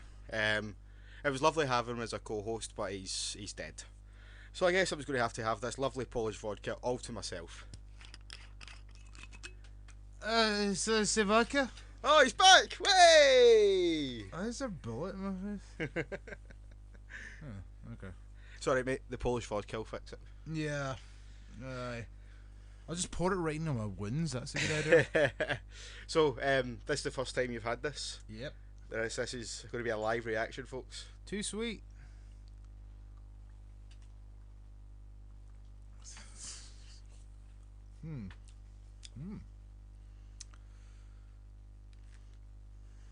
What kind of flavour is it? Strawberry. That is actually really good. Oh yeah. Oofa. It goes down so easy. Like a glove. Or like a treat more so, but you know. Paul's was drinking it like juice in Poland. I'll bet. But yeah, you know what? You made the right idea by making it icy cold. Yeah, that's what you're supposed to do. Plus, you're supposed to literally bring it to freezing point. Vodka doesn't freeze, so. Yeah, so basically you're bringing it to 0 degrees. Mm-hmm. Awesome. Right, there's going to be a handful of things that we'll talk about from Raw and SmackDown because I don't remember much of it since it's been a week. Oh, is Mr. I take notes not taking any notes? No. Fair enough. I never take notes for these shows. You just remember shit. Mm-hmm. So yeah, like we were getting on it earlier, and we will get back into it. Just the way that like Roman Reigns comes out and just thinks he can just be like, I'm having this title match at SummerSlam, and it's like, because I'm the big dog. Who the fuck died and made you GM? Who the fuck died and made you the big dog? Nana? Well, Taker was already dead, technically. Yeah, that's true. Bet he still put his pants on one leg at a time though. I put my pants on. Favourite fucking Bobby Heenan line in commentary ever. Gorilla's like, this guy's not human, and Brain's like, bet he puts his pants on one leg at a time. But like, yes. It's so sad, like seeing what Bobby Heenan is now, just because of like he's ill, obviously. Yeah, it's just so sad, like seeing someone that amazing, like being like that. Al had got tickets to meet him at WrestleCon in Dallas, and Al didn't know how ill he was. Like he was expecting him just to look like Bobby Heenan. Yeah. And fucking, I'm not even sure if he did. I think he decided he wasn't going to go up and get his photo taken with him because he was just that heartbroken to see him. I actually don't think he did. In the end, I think he never went. No, I get the feeling I would have seen the photo, and I've never seen the photo because Al's always very prompt with his here's the photo of me and wrestler. Yeah. And no, I've never seen one with him with Heenan, as far as I know, unless he just doesn't want it up or whatever. Yeah, I'm not sure if he actually, because he did say he wasn't going to get one taken. But then I get in the line for Kurt Angle, which was massive, so I'm not sure if fucking he went or not. But that's the thing, though, like, obviously he proper grew up with Heenan, because obviously he's a couple of years older than us, so he would have been there at the pure like peak of Bobby Heenan and all that, and so like I can completely understand if you were expecting to meet him and he was still going to be the old Bobby Heenan, and then he turns out to be this really sick dude that shouldn't really be doing shit like this anymore, and it is heartbreaking as a fan and all that, but this is just me seeing all this stuff in like hindsight, because obviously I wasn't there at the time, well, for most of it anyway, but from what I've seen, like, the guy was a fucking legend, and even then it's like, yeah, I don't think I would get my photo taken either, but just kind of, I don't know if it's out of respect or what you would want to call it, but I think it's more out of respect because you are like, fuck, this guy should not be here. Yeah. Why is he in the position where he needs to be taking hundreds of photos in the condition he's in? Super ill. Yeah, it's shit. Poor guy, man. Yeah. So fuck Roman Reigns. Speaking of Bobby Heenan though, it's starting to kind of look like my idea might be coming into fruition of Corey Graves kind of going into the Bobby Heenan type commentary role, where he's kind of got his guys, because he's going to love Big Cass now. Yeah. And they did the whole Cass and him shaking hands and all that as well. I want to shake the hands of the guy that beat up Enzo, and then Big Cass wanders out and shakes his hand. Yep. Foreshadowing. I actually was kind of thinking that maybe this leads to Corey Graves as GM. Potentially, but see, I really don't want that to happen because I think the commentary desk is going to miss him too much. Yeah, maybe. Plus, who would you even put in as the third guy? Well, if oh god, David Otunga and Booker T on the same table. Well, unless they maybe no, can't really do Tom Phillips because he's on SmackDown, isn't he? fucking Mauro Ranallo, but fucking too late for that now. Thank you, WWE. Well, NXT's gain. Yes, absolutely, NXT's gain. Oh. Yeah, I think Corey Graves would be too greatly missed on the commentary team. Like, I agree, but it seems as if like that Corey Graves is just trying to stir up some shit. I know what's going to happen. Go on.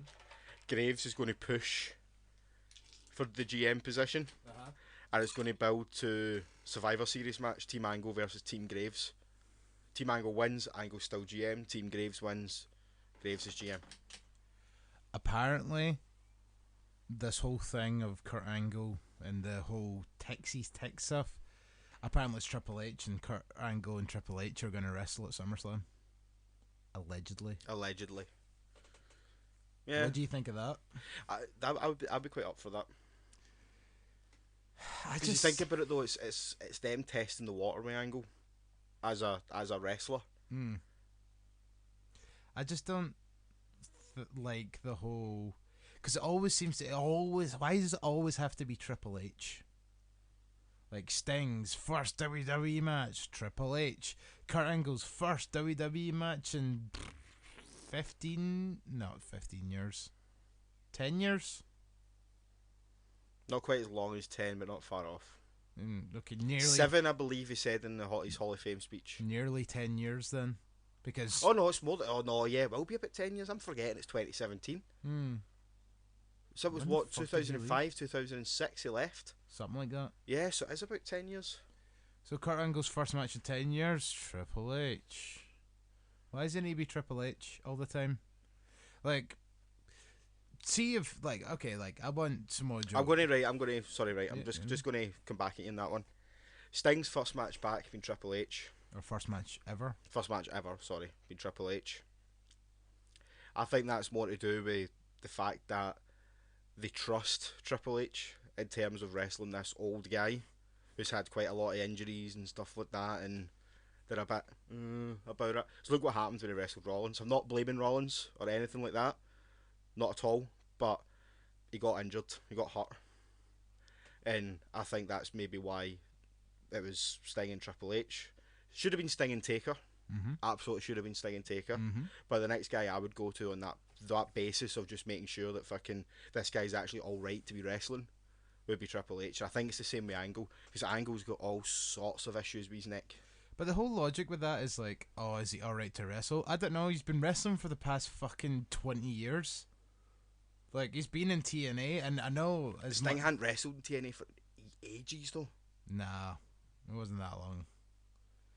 Like, I think when he came into WWE, he definitely wrestled in TNA within that calendar year. Like, from April to last April. It wasn't that long that he was away for. I felt like it was ages. I know that he left TNA in the February because they did their UK tour, was a Sting farewell tour. Really? Yeah. I get the feeling. Maybe it was. In fact, do you know what? Fucking he did. He wrestled fucking Drew. Over here. Okay. Drew got his last match in TNA. And it was the UK TV tapings. Oh well, there you go. That's obviously why they picked Drew. I do not remember that I'm whatsoever. sure he did. Hold on, I'm gonna look this up. I'm sure he did. I don't remember Drew and Sting ever wrestling. Because he fucking gave it a big fucking... I remember him talking about like the honour of getting to fucking wrestle Sting and all that, and fucking... I'm sure it was... Because it's just... see, in my head, it just didn't seem as if it was that long. But then, like, there probably would be... I think TNA still do the 3-month no compete clause before you go to WWE. So let's count back from that. So there's November. I can't do the months of year backwards. November... October, the month before October, September. Okay, so there's. Oh, sorry, no, I'm wrong. Oh no, wait. You cunt. Oh. Yeah, I'm kind of half right. Half lame. I'm half right. Tag match. No. Sting did wrestle Drew Galloway, but it was on the Indies, and that's what he was talking about. When did that happen? The big match over here, I'm talking about. Kurt Angle. Kurt Angle. Yeah, it was Kurt Angle. Sorry, I'm wrong. When did that happen? I want to watch that match. Don't know when it happened, but it was posted on YouTube this year, but that doesn't necessarily mean it happened this year. Sting versus Drew Galloway. Let's see. Sting. It looks like he's in a fucking gym. Yeah, it looks like a proper indie. Right, hold on. I'm going to click this. I just want to have a... It's the fucking game. Fuck, so it is. Why the fuck do I think Drew wrestled Sting? Because I'm sure I've heard them talking about it. I'm sure I've heard them talking about it. No, because I'm convinced they've never wrestled. And I'm still convinced. And I think you're just insane. Yeah, it could be insane. It was Kurt Angle I was thinking about anyway in the UK. Yeah, no, I knew that match.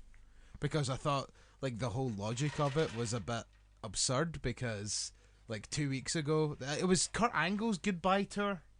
Aye. Not Sting's. Yeah.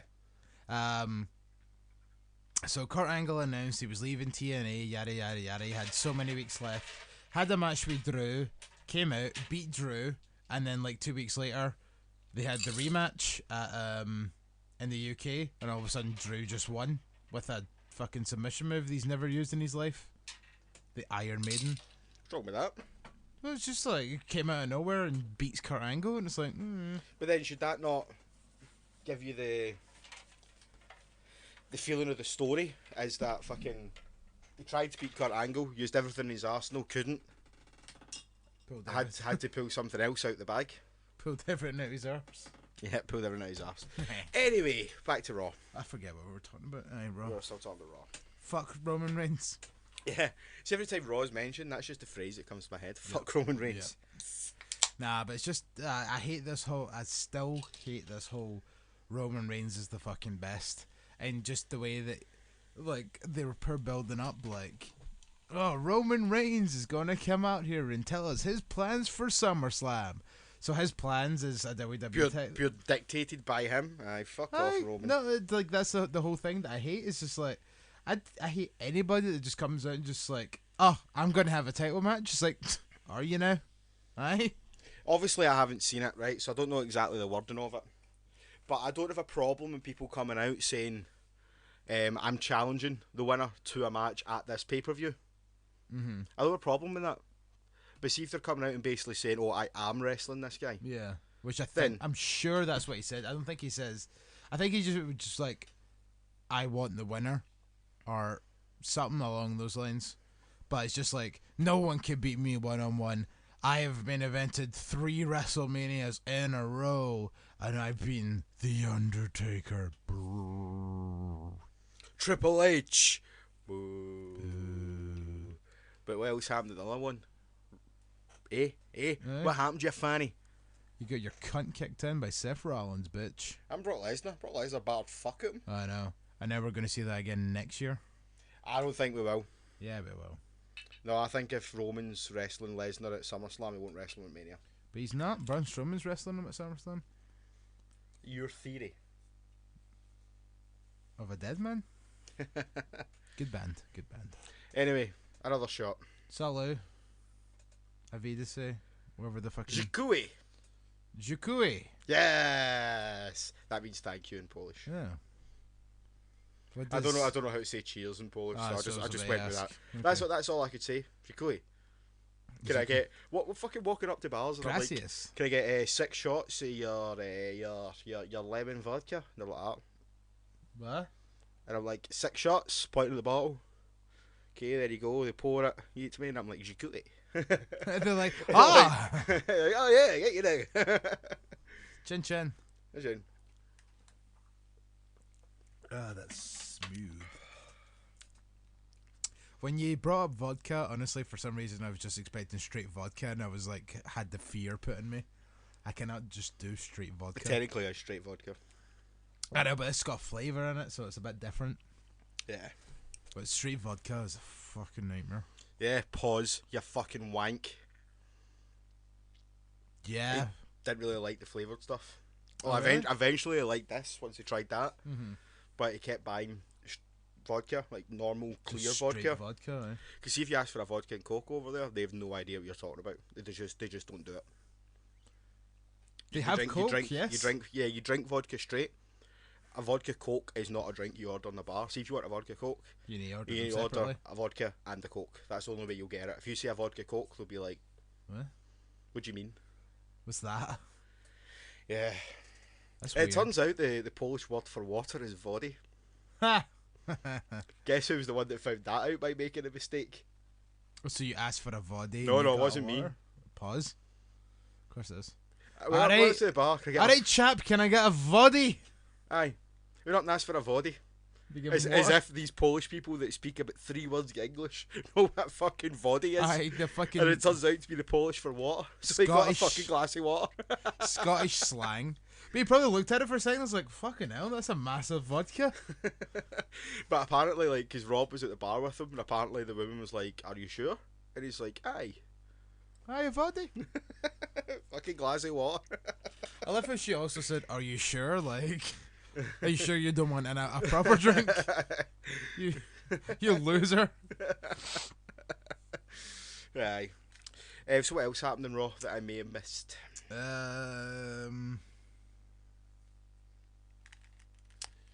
You know what? Not a lot. One other major thing happened on Raw. So during the main event, it was... I know of this. Yeah. This is one of the unavoidable things because it was all over the fucking internet. Aye. But, so... Kind of touched on it as well. So, Roman Reigns was still being a wank stain, and he's like, and some guy called Joe, and then some more Joe came out and was like, some guy called Joe, you prick, fuck you, I'll beat your cunt in the night. So they had their match in the main event, and then partway through the match, beep, beep, beep, beep, beep. What the fuck is that noise? And a fucking ambulance is reversing into the arena, and then who emerges? But I'm not finished with you.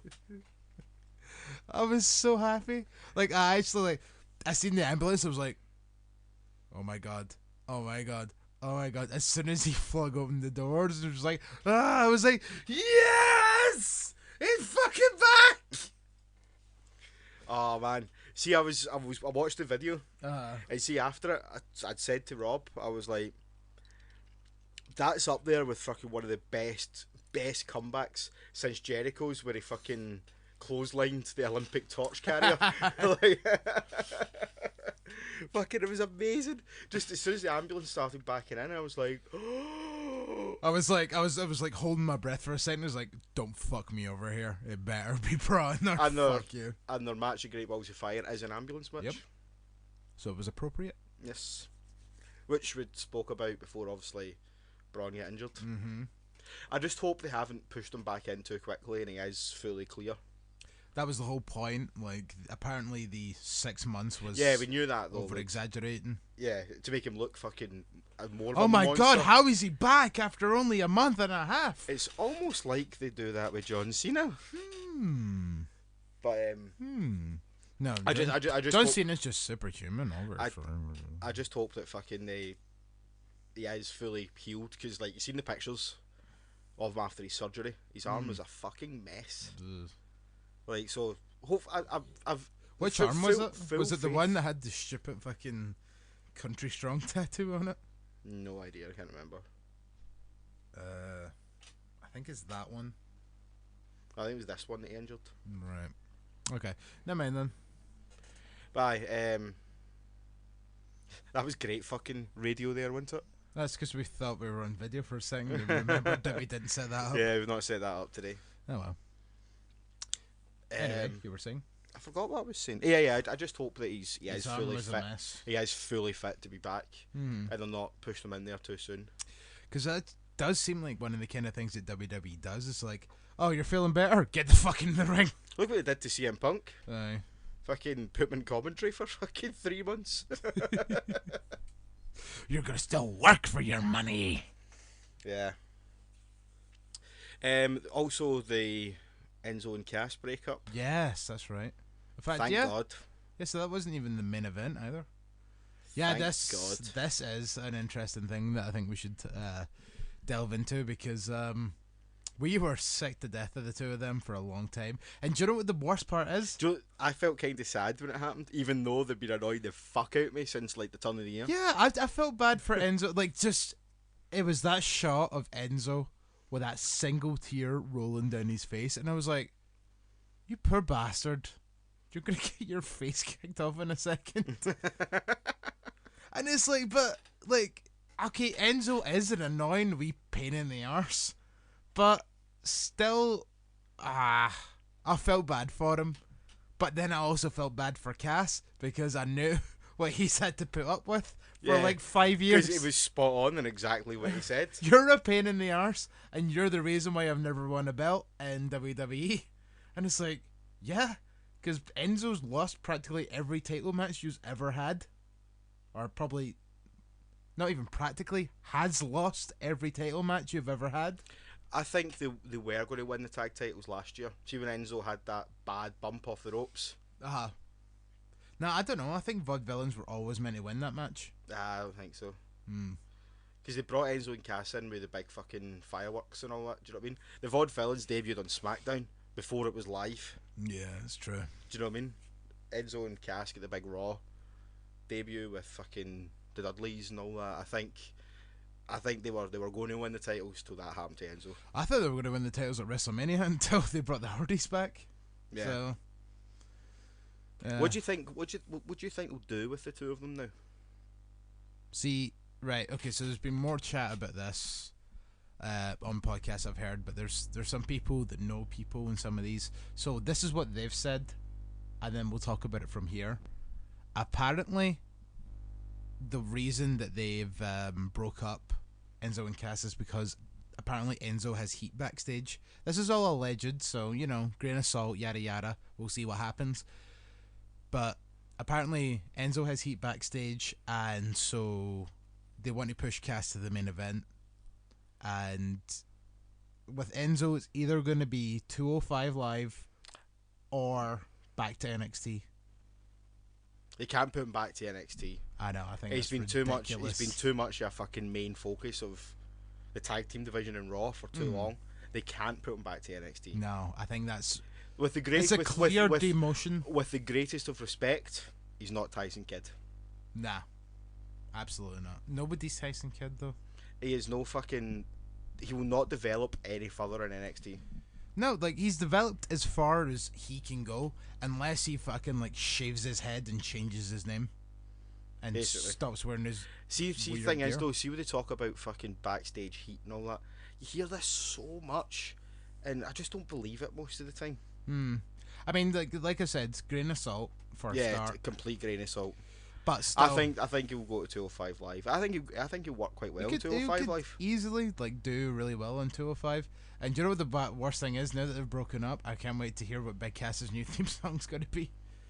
And I'm going to assume he's going to be Colin Cassidy now. Yes, I would hope so. Yeah. Do you know something was really fucked up? I've got an uncle who the family don't like. And guess what his name is? Colin Cassidy. Yep. So he's your Big Cass. Yep. So see, as soon as fucking he debuted in NXT, I was like, oh Christ. I'm gonna have to make fun of my cousin for Uncle. Sorry. Well, he's not my uncle anymore. God bless the legal system. But yeah, I'm really glad that it's him they've turned heel, and they should push him to the main event because the couple of Universal title opportunities he's had, he's given a great showing, and he completely deserves it. I think with tag teams break up, you kind of go with the Shawn Michaels, the Marty Jannetty. Yeah. I think Big Cass is the Shawn Michaels of it. Absolutely. It was always the case. Because Enzo is not a great wrestler. No. But see, that's what made them work as a tag team. Like, Enzo isn't going to get any better on NXT. Nah. So basically, he's going to have to fucking hit the ground running here. Mm-hmm. See, if he doesn't, it can go one of two ways. Either he hits the ground running, goes to 205 Live, probably gets a cruiserweight title run maybe at some point down the line, then maybe comes back and kind of sits quite well in the main card, or the mid card, sorry. I don't mind if he just stays in 205. I think that may be the best idea for him. Or He stumbles at the first hurdle, disappears into obscurity, and is future endeavoured next summer. Yeah. He spends most of his time on main event, which is totally not the main event of anything. Yeah. Just put him on 205, even if he doesn't do anything on 205 Live, at least he's still on a prominent WWE show. I'd rather see if I weighed 205. I would much rather be on 205 Live than main event. Main event is where the people go that don't have time for anything else, or WWE don't. Used to be. When you think about main event now, like I don't watch it, right? Don't get me wrong, I don't watch it. But if you think about main event now, occasionally you watch main event and you get a wee NXT debut. True. For example, Aleister Black a few weeks ago. So, you know. And Aleister Black got the win as well, which doesn't happen often. Against Kurt Hawkins. I think I may actually start watching main event again just in case a shit like that happens. Yeah, I think Balor was on main event a few times as well. But then they also put like the entire match, because it was only about 3 minutes long, on like fucking YouTube the next day, so that people would actually watch it, because nobody watches main event. Yeah, exactly. Hey. But Big Cass, I would kind of like to see them kind of work out a way where somehow, even if it's after SummerSlam when the draft actually happens, the Big Cass is drafted over to SmackDown. Agreed. Perfect idea. Just put him obviously over to SmackDown and put him with Carmella. Yeah.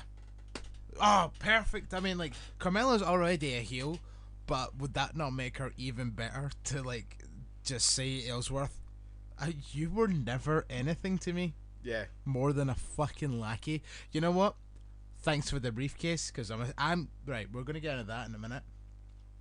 But I'm gonna assume that Carmella's gonna regain the Money in the Bank briefcase. I think it's gonna be the same finish, but fucking Ellsworth will come down in a mask or something like that. Or maybe like he won't get caught. Everyone will be like, "Fucking, I was Ellsworth." Maybe like, "No, it wasn't. Prove it." Maybe he like unhooks it and she's just on the other side of the ladder this time. Yeah. And then hands it to her then. But she could be like, "This is my boyfriend, Big Cass," or Colin Cassidy. Yeah. I don't think he should be called Big Cass anymore. No, I definitely shouldn't. "This is my boyfriend, Colin Cassidy," and then Ellsworth is looking like, "Boyfriend? What? I thought I was your boyfriend. I thought you were never my friend." Oh, Aye. Slap, big boot. Thanks for the briefcase. Fabulous, because there's clearly an A in there, even though that's not how you spell fabulous. Oh, No, like, I brought this up before. See the beginning of her theme song? Well, it's not how you spell soft. Considering where the roots lie, it kind of makes a wee bit of sense, doesn't it? Okay. But yeah, I'd like to see Cass go to SmackDown, because I think he will be a main eventer in SmackDown. Easily. I mean, if Jinder Mahal... No. I mean, it's so easy to go to with that when we talk about main eventers on SmackDown. And then we see who's the fucking champion. Carmella theme song. Right. I'm sure that is how you spell okay, fabulous. Fabulous. Now listen to the spelling at the beginning of it. I'm going to hold this up to the mic. After this advert fucks off. Do you know what? I can get it from my... I get it from right, Apple Music. Here we go. Fabulous. UAS. Ah, good point. Seriously? It's been like that for fucking years? How, like... But what else is that meant to be? Fabulous. Fabulous, maybe? Is she maybe saying yeah? Fablu, yes. Yeah, yes. But, like, she's not spelled all of fabulous. Fuck knows. I've noticed that since like day one, and I keep bringing it up. This English lesson was brought to you by Soplika, Polish vodka. Go mental. Chin chin. Another one for the road. Every time I point out a good flaw in wrestling, we should take a shot. Jinder Mahal's shite. That's eight shots. Glug glug. Plus it's starting to not become chilly anymore, so we need to hurry up. It's still freezing. I don't believe you. You're the fucking worst ever. Feel that bottle and tell me that's not chilly. Okay, it's kind of chilly. It's fucking freezing. It's a little bit. It's still iced over on the bottom. Just a little bit. Anyway, right, so yeah, Carmella, your theme song's broken. Although she does have a new remix of it. It just goes straight into the chorus. It's like F-A-B, misspelling. And then it just goes whoosh, F-A-B, yes. But then before, it was like F-A-B-L-U-A-S, dun, dun, dun, dun, dun, dun, dun. I kind of like the dun, dun, dun. But the thing is, like, because she didn't get a reaction back in the day, like, you didn't want dead air. It's like Seth Rollins' theme song. See that bit when there's a break and there's silence, and then you hear absolutely no reaction from the crowd? It's quite awkward. And glug. Glug. So SmackDown. There's only really two things to talk about when it comes to SmackDown. The Money in the Bank ladder match is going to happen again on SmackDown, and also like Lana gets another shot at the women's title. All right. So yeah, it's all about the woman's division. That bloody woman. Yeah, that's really about it. So like we said at the beginning, I think like they're kind of doing the Money in the Bank again, partially for ratings, so that they could be like, for the first time. But that was the other thing I was going to get into. For the first time ever in broadcast television, a Money in the Bank ladder match is going to happen. They could have really built that up, something awful, but they didn't. They're just like, meh, we're just going to do the match again. Yeah. But if I've ever learned... Yeah, that was right. If I've ever learned anything from Paul Heyman, see when he was the general manager back in like 2004, he knew how to hype up a match. And one time they had a Royal Rumble match on SmackDown. So it was just after the actual Royal Rumble, and Raw. I think it was Chris Benoit that won it, and then he went over to Raw. So Paul Heyman was like, for the first time ever on broadcast television, we are going to have the Royal Rumble match. 15 superstars will enter this ring, and the winner will go on to No Way Out to face Brock Lesnar for the WWE Championship. Just little things like that, like saying, yeah, they make a big difference. First time ever on broadcast television. Like, that's all Daniel Bryan needs to say, because it is a fact there's not been a Money in the Bank match on television. It's always been on a pay-per-view. Yeah. But Daniel Bryan was just like, next week we'll just do it again. We're just gonna do it again.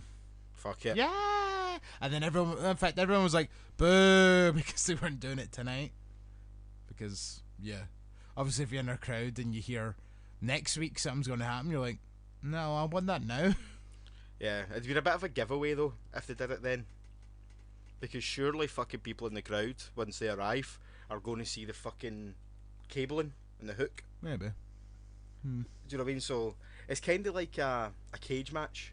When they're going to have a cage match, you know about it before the show starts, because people are on Twitter fucking posting pictures of the cage fucking hanging above a ring.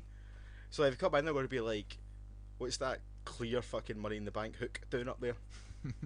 Or ladder match hook, do you know what I mean? It's just a hook. It's just a hook.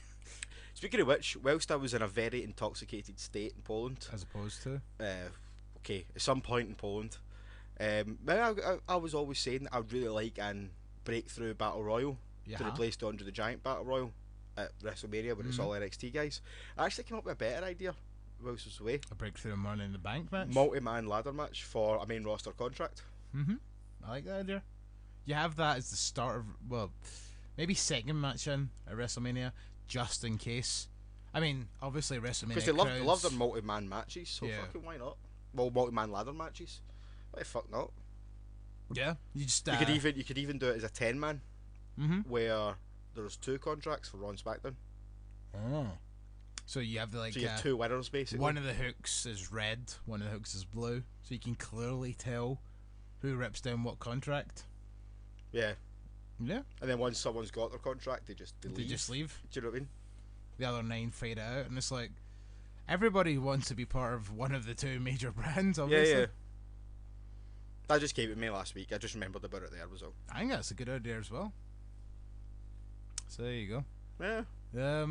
Or even they could do it. If it doesn't even. They could even do it at Money in the Bank. Could do. Just they could even do like a mini 4-man. Or fucking. Saying that, three ladder matches on a show might be pushing it a bit. A little bit. I would say do it. Oh, a ladder match is my favourite. SummerSlam or something. A ladder match is my favourite type of match. So I'd be all up for 3 ladder matches on a show. I love ladder Fucking matches. love ladder matches are great. See, whenever I get the games, I literally all I play is ladder matches. Ladder matches are really difficult in games. I know. I hate the ladder matches in games. I know. I don't even know what my favourite match is. I do enjoy a the ladder match and then the Royal Rumble for me. Yeah, so the Royal Rumble then, if that counts. Royal Rumble is definitely always my favourite match. So much fun. And any type of Royal Rumble, like SWA have got their fucking Royal Rumble match coming up soon, October. So might see if we're kicking a bit for it. Yeah, find out the date and let me know, and I'll make sure that I'm on a day shift that day, so I can go. Speaking of SWA, yes, they've got a show 2 weeks from now. It's got Jimmy Havoc on it, and I'm a day shift that day. If you fancy going? Whereabouts is it? Some church in Port Shields. I can't remember exactly where it is. I think I know where that is. I think I've been there before. Yeah. In fact, I say it's SWA. It's not SWA. It's Source, but it's kind of same all under company. the same umbrella at this point. Yeah. I thought SWA actually just changed their name to Source, but I guess not. I think SWA is now kind of like the big events they have, and Source is kind of like the TV, if you know what I mean. So SWA is the pay-per-view, if you want to look at it that way. ICW spoilers coming up. Ooh. What do you think of the possibility of Night 1 at Shug's House Party? This is the only reason so far. Well, this and Noam. There's got to be interesting going to Night 1 at Shug's House Party. The potential of Pete Dunne versus BT Gunn for the UK title. But it's probably going to be Wolfie. Yeah. But the potential of that happening. Bear in mind that the two of them wrestled about fucking 3 weeks ago, or a month ago. No, it was more than a month ago. Fucking hell! How long ago was that? What? The QMU show? Pete Dunne wasn't on that show. Oh fuck! It was Tyler Bate. Fuck you. that was my fault. Sorry. It's Pete Dunne against Joe Coffey. Sorry. Never mind. Yeah. Then okay, I'm all in. Yeah, I'm totally all in for that, man. It's probably going to be Wolfgang, obviously, because he's under WWE contract. But Booty had a tryout, so they've obviously got eyes on him. So it'd be really interesting for them to do it. It may be a bit better if it is BT Gunn, because it might throw you off the scent a little. I don't know, like you says, BT Gunn had a fucking tryout. They could be having the eyes on him. What happens if they give him a good showing and then be like, you know what, see, just for that, here's a contract. One of your UK taping in Norwich. Norwich. It's pronounced Norwich.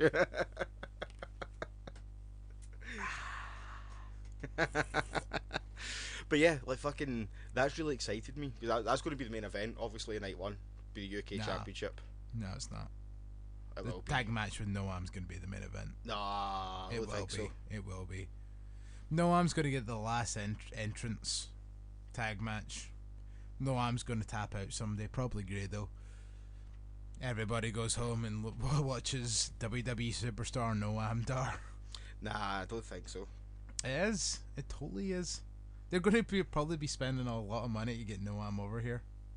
So? I mean, I know it's favors and yada yada yada, but Noam Dar, WWE superstar Noam Dar will be the main event. WWE Championship belt goes over any person. Especially considering it's the first time it's going to be defended on British soil outside of WWE.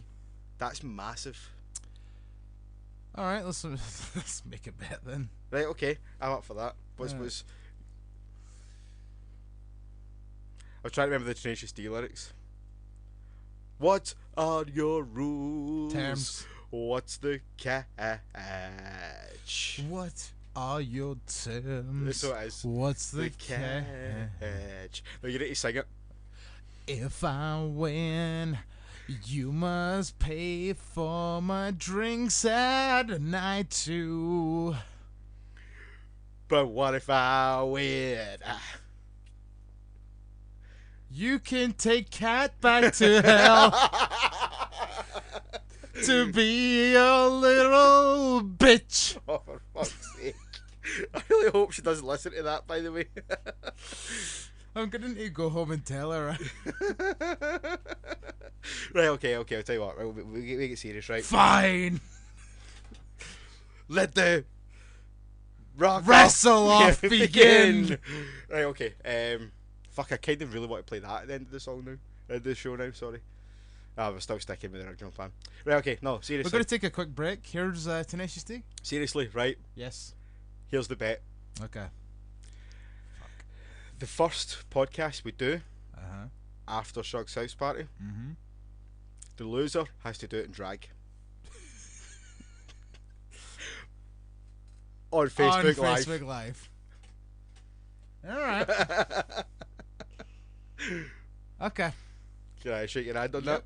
There we go. It's official. Right. And drag. Okay. Fuck.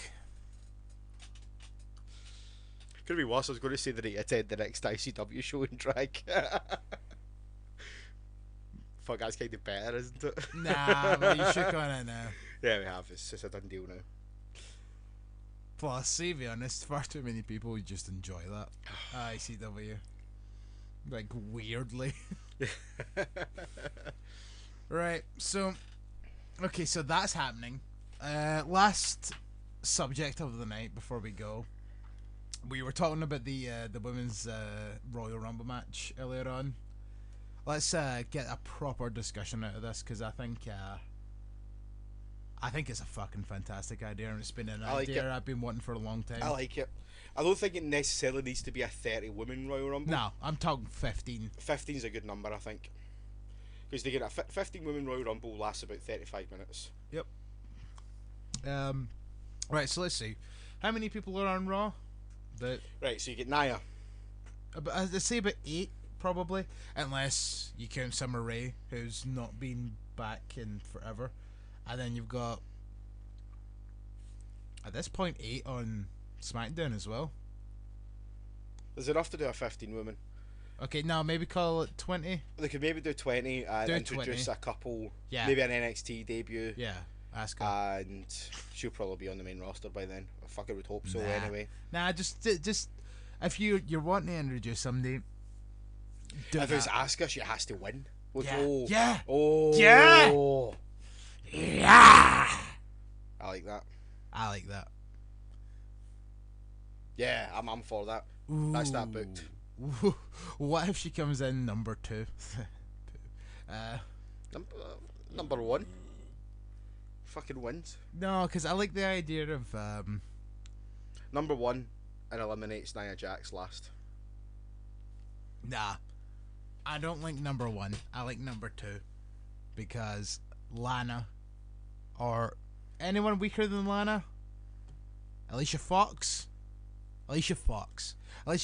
comes out number 1, and then Asuka comes out and eliminates her within seconds.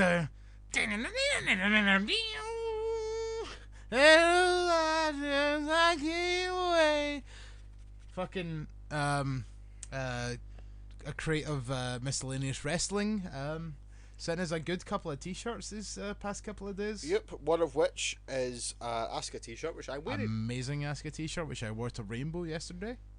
And the other is a Sin City style Kenny Omega t-shirt. Which is fucking... I seen that weeks ago. I knew it was a Kenny Omega t-shirt, didn't want to know what it looked like. Yeah, I seen the design weeks ago. I was pleasantly surprised. It's fucking awesome. So, It's the first one I've had where I've got 2 t-shirts as well. Really? Yeah. I mean, it's the first one I've got where I've got 2 t-shirts that I absolutely love. Like, no offense to some t-shirts, but some of them are... I don't think I've had a bad t-shirt out it. Eh.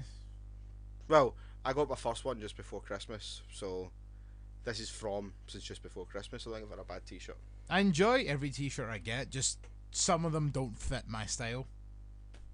Like, Kenny Omega and Jimmy Havoc are the only 2 white t-shirts that I'll ever actually wear. See, I've started to kind of get into white t-shirts. I've discovered I wear too much black. I was always wearing black. Yeah, but I'm a total goth, or whatever you want to fucking call me. I wear too much black. Come to Poland with us next time and you'll fucking stop wearing black, trust me. Oh, because it's too warm. Fucking heat. I wore my British Strong Style t-shirt on Monday. We were out of the quote-unquote hotel for 2 hours. And I had to go find somewhere to buy a white t-shirt because I was just too fucking hot. I was just baking. Yeah. And then after I found somewhere, I bought a pair of 3/4 length jeans and a couple of white t-shirts. Then I get back to the quote-unquote hotel, fucking opened my bag and remembered I had my fucking Joe Coffey Dojo t-shirt, which is white. And I'm like, fuck. Well, I need more white ones anyway, so it's fine. Yeah. I'm not that bad when it comes to like black t-shirts, like in the heat. Oh, mate. It was brutal. Absolutely brutal. How warm was it exactly? Well, on Tuesday we went to see Guns N' Roses. It was 32 degrees. In fact, I seen a photo of you and Pause at the beginning of the night, and then I seen a photo of you and Pause at the end of the night. It's like, well, the 2 of yous are fucking dead. Like the fucking sunburn in these 2 again. Like fucking hell. I wasn't actually burnt. Like, I was wearing sun cream, so I think probably my skin was red, but I didn't actually burn, if you know what I mean. Yeah, I mean, like, fucking Pause looked like a fucking lobster, though. Yeah. Right, anyway. It's one thing, sorry, last thing I'll say. It's one thing people don't understand about Poland. They think, and I was the same the first time I went, that the weather's similar to what it is here. It's fucking not, man. Yeah? No. It's like one extreme and the other. In the winter, it's like -30. But in the summer, it's like 36 degrees. It's fucking warm. But anyway, Women's Royal Rumble. Yes, right, I'm up for it. No, I would absolutely love it. I think 20 people is perfect, because then you could get practically every woman that's on the roster right now to come in, and then a couple of surprises. Maybe a wee sneaky Kimberly.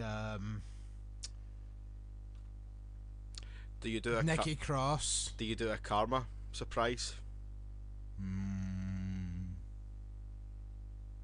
If she still want to wrestle, I heard she's had back problems. I don't know. Well, She just doesn't need to do much. I guess, but I mean, all she needs to do is come out, be fucking the monster that kind of eliminates half the field, and then maybe have Asuka put her out. Just kick her in the head and she falls out the ring. Yeah. Amazing. I want it. I just like, so that's why Asuka needs to be number 2, because Alicia Fox, like, I'm using Alicia Fox. She's not the best. She's not the worst. I love Alicia Fox, but Summer Rae. Nah, Summer Rae's too much of a jobber. I mean, at least Alicia Fox has the. At least she's on TV. She has a pedigree of being a former Divas champion.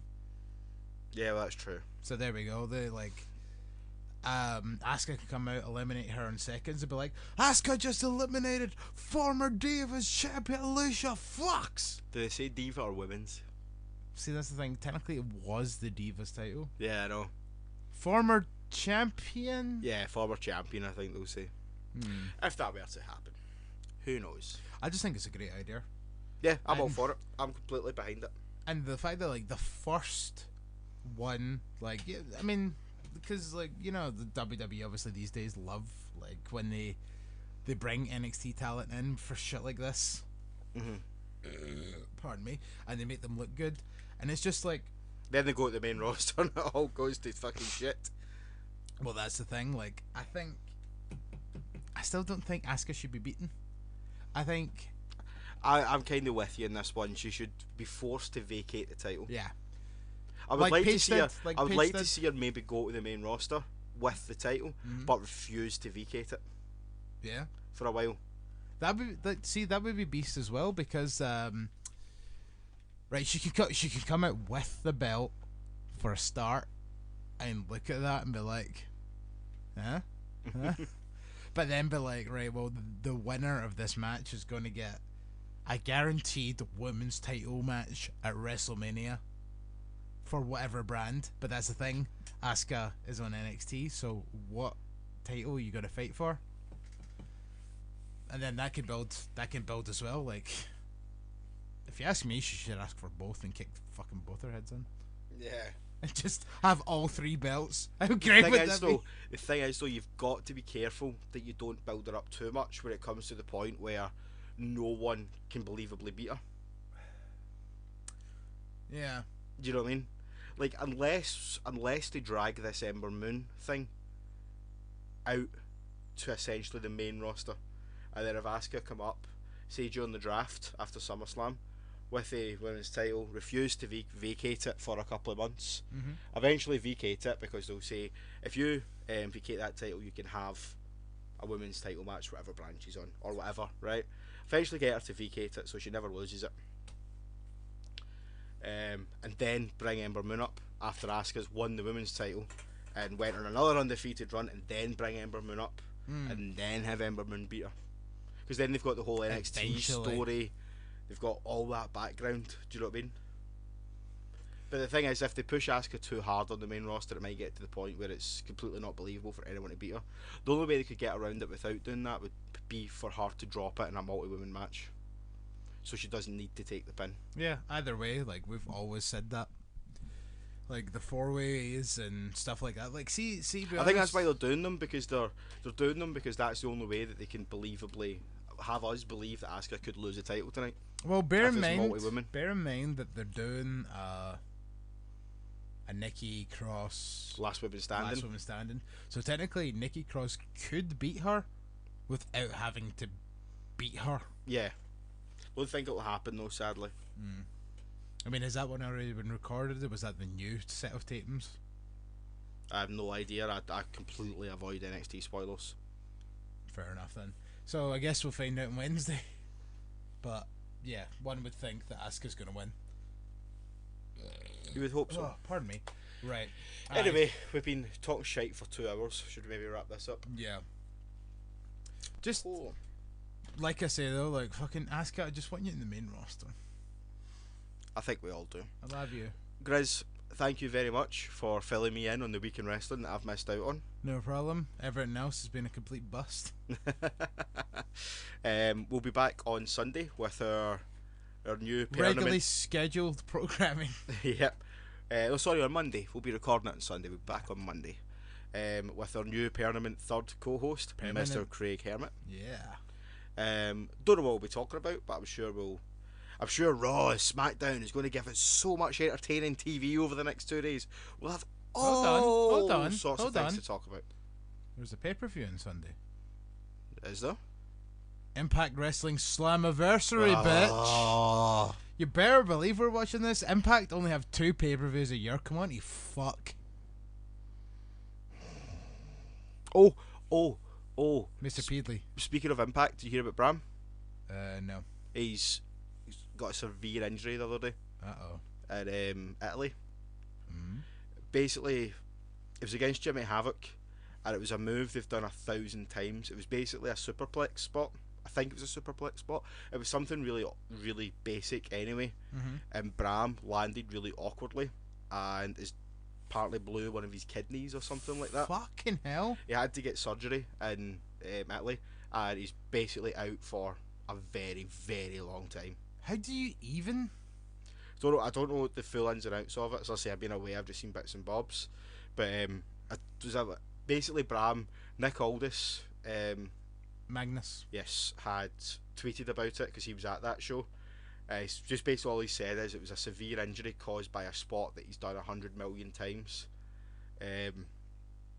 He's not going to say exactly what it is because it's not his place to.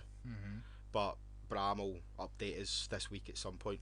Yeah. But from what I read online, apparently there was he was coughing blood everywhere. Ugh, fuck it, Jesus. And he had to get basically emergency surgery. Fuck. I mean, I'm not even a big I don't really like Bram that much personally, but still, like I always say, these people, yeah, see, it goes to show these people like put their fucking lives on the line, and just something as simple as a potential superplex or whatever it was that happened. It was something really simple. I can't remember exactly what the move was, but it was something simple. Something somewhat basic in the, experienced wrestler world, and then something like that can just happen like that. Like, that was a click. I can't click. Nah, but I think basically the best example I can give of what happened is, again, a Glow. It's not a spoiler, it's just something that happens in it. But when the pure mental party chick takes the back bump and Kid's on, she's fucking miscarriaging. Apparently it was very similar to that. There was just blood everywhere after the bump. Get well soon, brother. Yeah, totally. Right. Fucking much love, Bram. Yeah, man. Absolutely. Fucking hell. So, just something that basic though. That's what drives it nuts. Like, just the whole thing of, like, you can watch wrestlers do the same thing 1,000 times, and then the 1,001st time something goes wrong. All you need to do is land. Again, Seth Rollins used to do that fucking turnbuckle powerbomb so many times. Years and years and years without hurting anybody, and then manages to hurt 2 people. No. I'm talking about when he done his knee. Oh, alright, that thing? Yeah, just the buckle bomb you're talking about. No, I'm talking about the one where he flips over them. Yeah. And then grabs them into the power bomb. The kind of sunset flip. Yeah, basically, yeah. Yeah. I know, but still, yeah. See, it doesn't matter how experienced you are at all. No, it doesn't. That's the thing, the simplest of things. Like I said earlier on in the podcast, we were talking about the Usos and New Day. Accidents happen. That's the nature of the game. If you go out there and become a pro wrestler, you've got to expect at some point in your career to get a pretty fucking bad injury. It's going to happen. Like, Jeff Hardy is probably one of the very few people that's actually his injuries have been outside of wrestling. He's had a couple of injuries, but the worst thing that's ever happened to him is when he broke his leg and he fucking fell off a bike doing that, so it wasn't even in the ring. Didn't fall off a bike. Yeah, he did. It was a motocross accident. There's a big difference. Falling off a bike is fucking falling off a bike. Fucking a motocross accident is falling off a bike 50 feet in the air. He still fell off a bike, didn't he? Yeah, but it's a bit bigger than just falling off a bike. I fell off a bike and broke my arm, but it was a fucking push bike. How did you break your arm? How fast were you going? It wasn't going fast. Fell off a bike sideways because I hit a stone. I was like fucking 9 at the time. Alright, and I've hit the ground and put my arms down to protect myself. Taking a fucking front bump. I just fucking... I also fell off my bike once, but I stopped my momentum with my face and lost that tooth. So that's why that tooth's missing. Well, it's not missing. It's just why it looks weird, because that's not actually a tooth. It's a covering. I know, I was kidding on. I also lost that fingernail. Hey, unless you're saying I'm number 1, I'm very offended. That's not my middle finger. I know it's not. Guys, go along with the jokes, for fuck's sake. There, I'm just giving you the fucking finger. Now you cunt. Now I'm offended. Good. Anyway, I've been Chris motherfucking Hughes. I have been drunk. Oh. See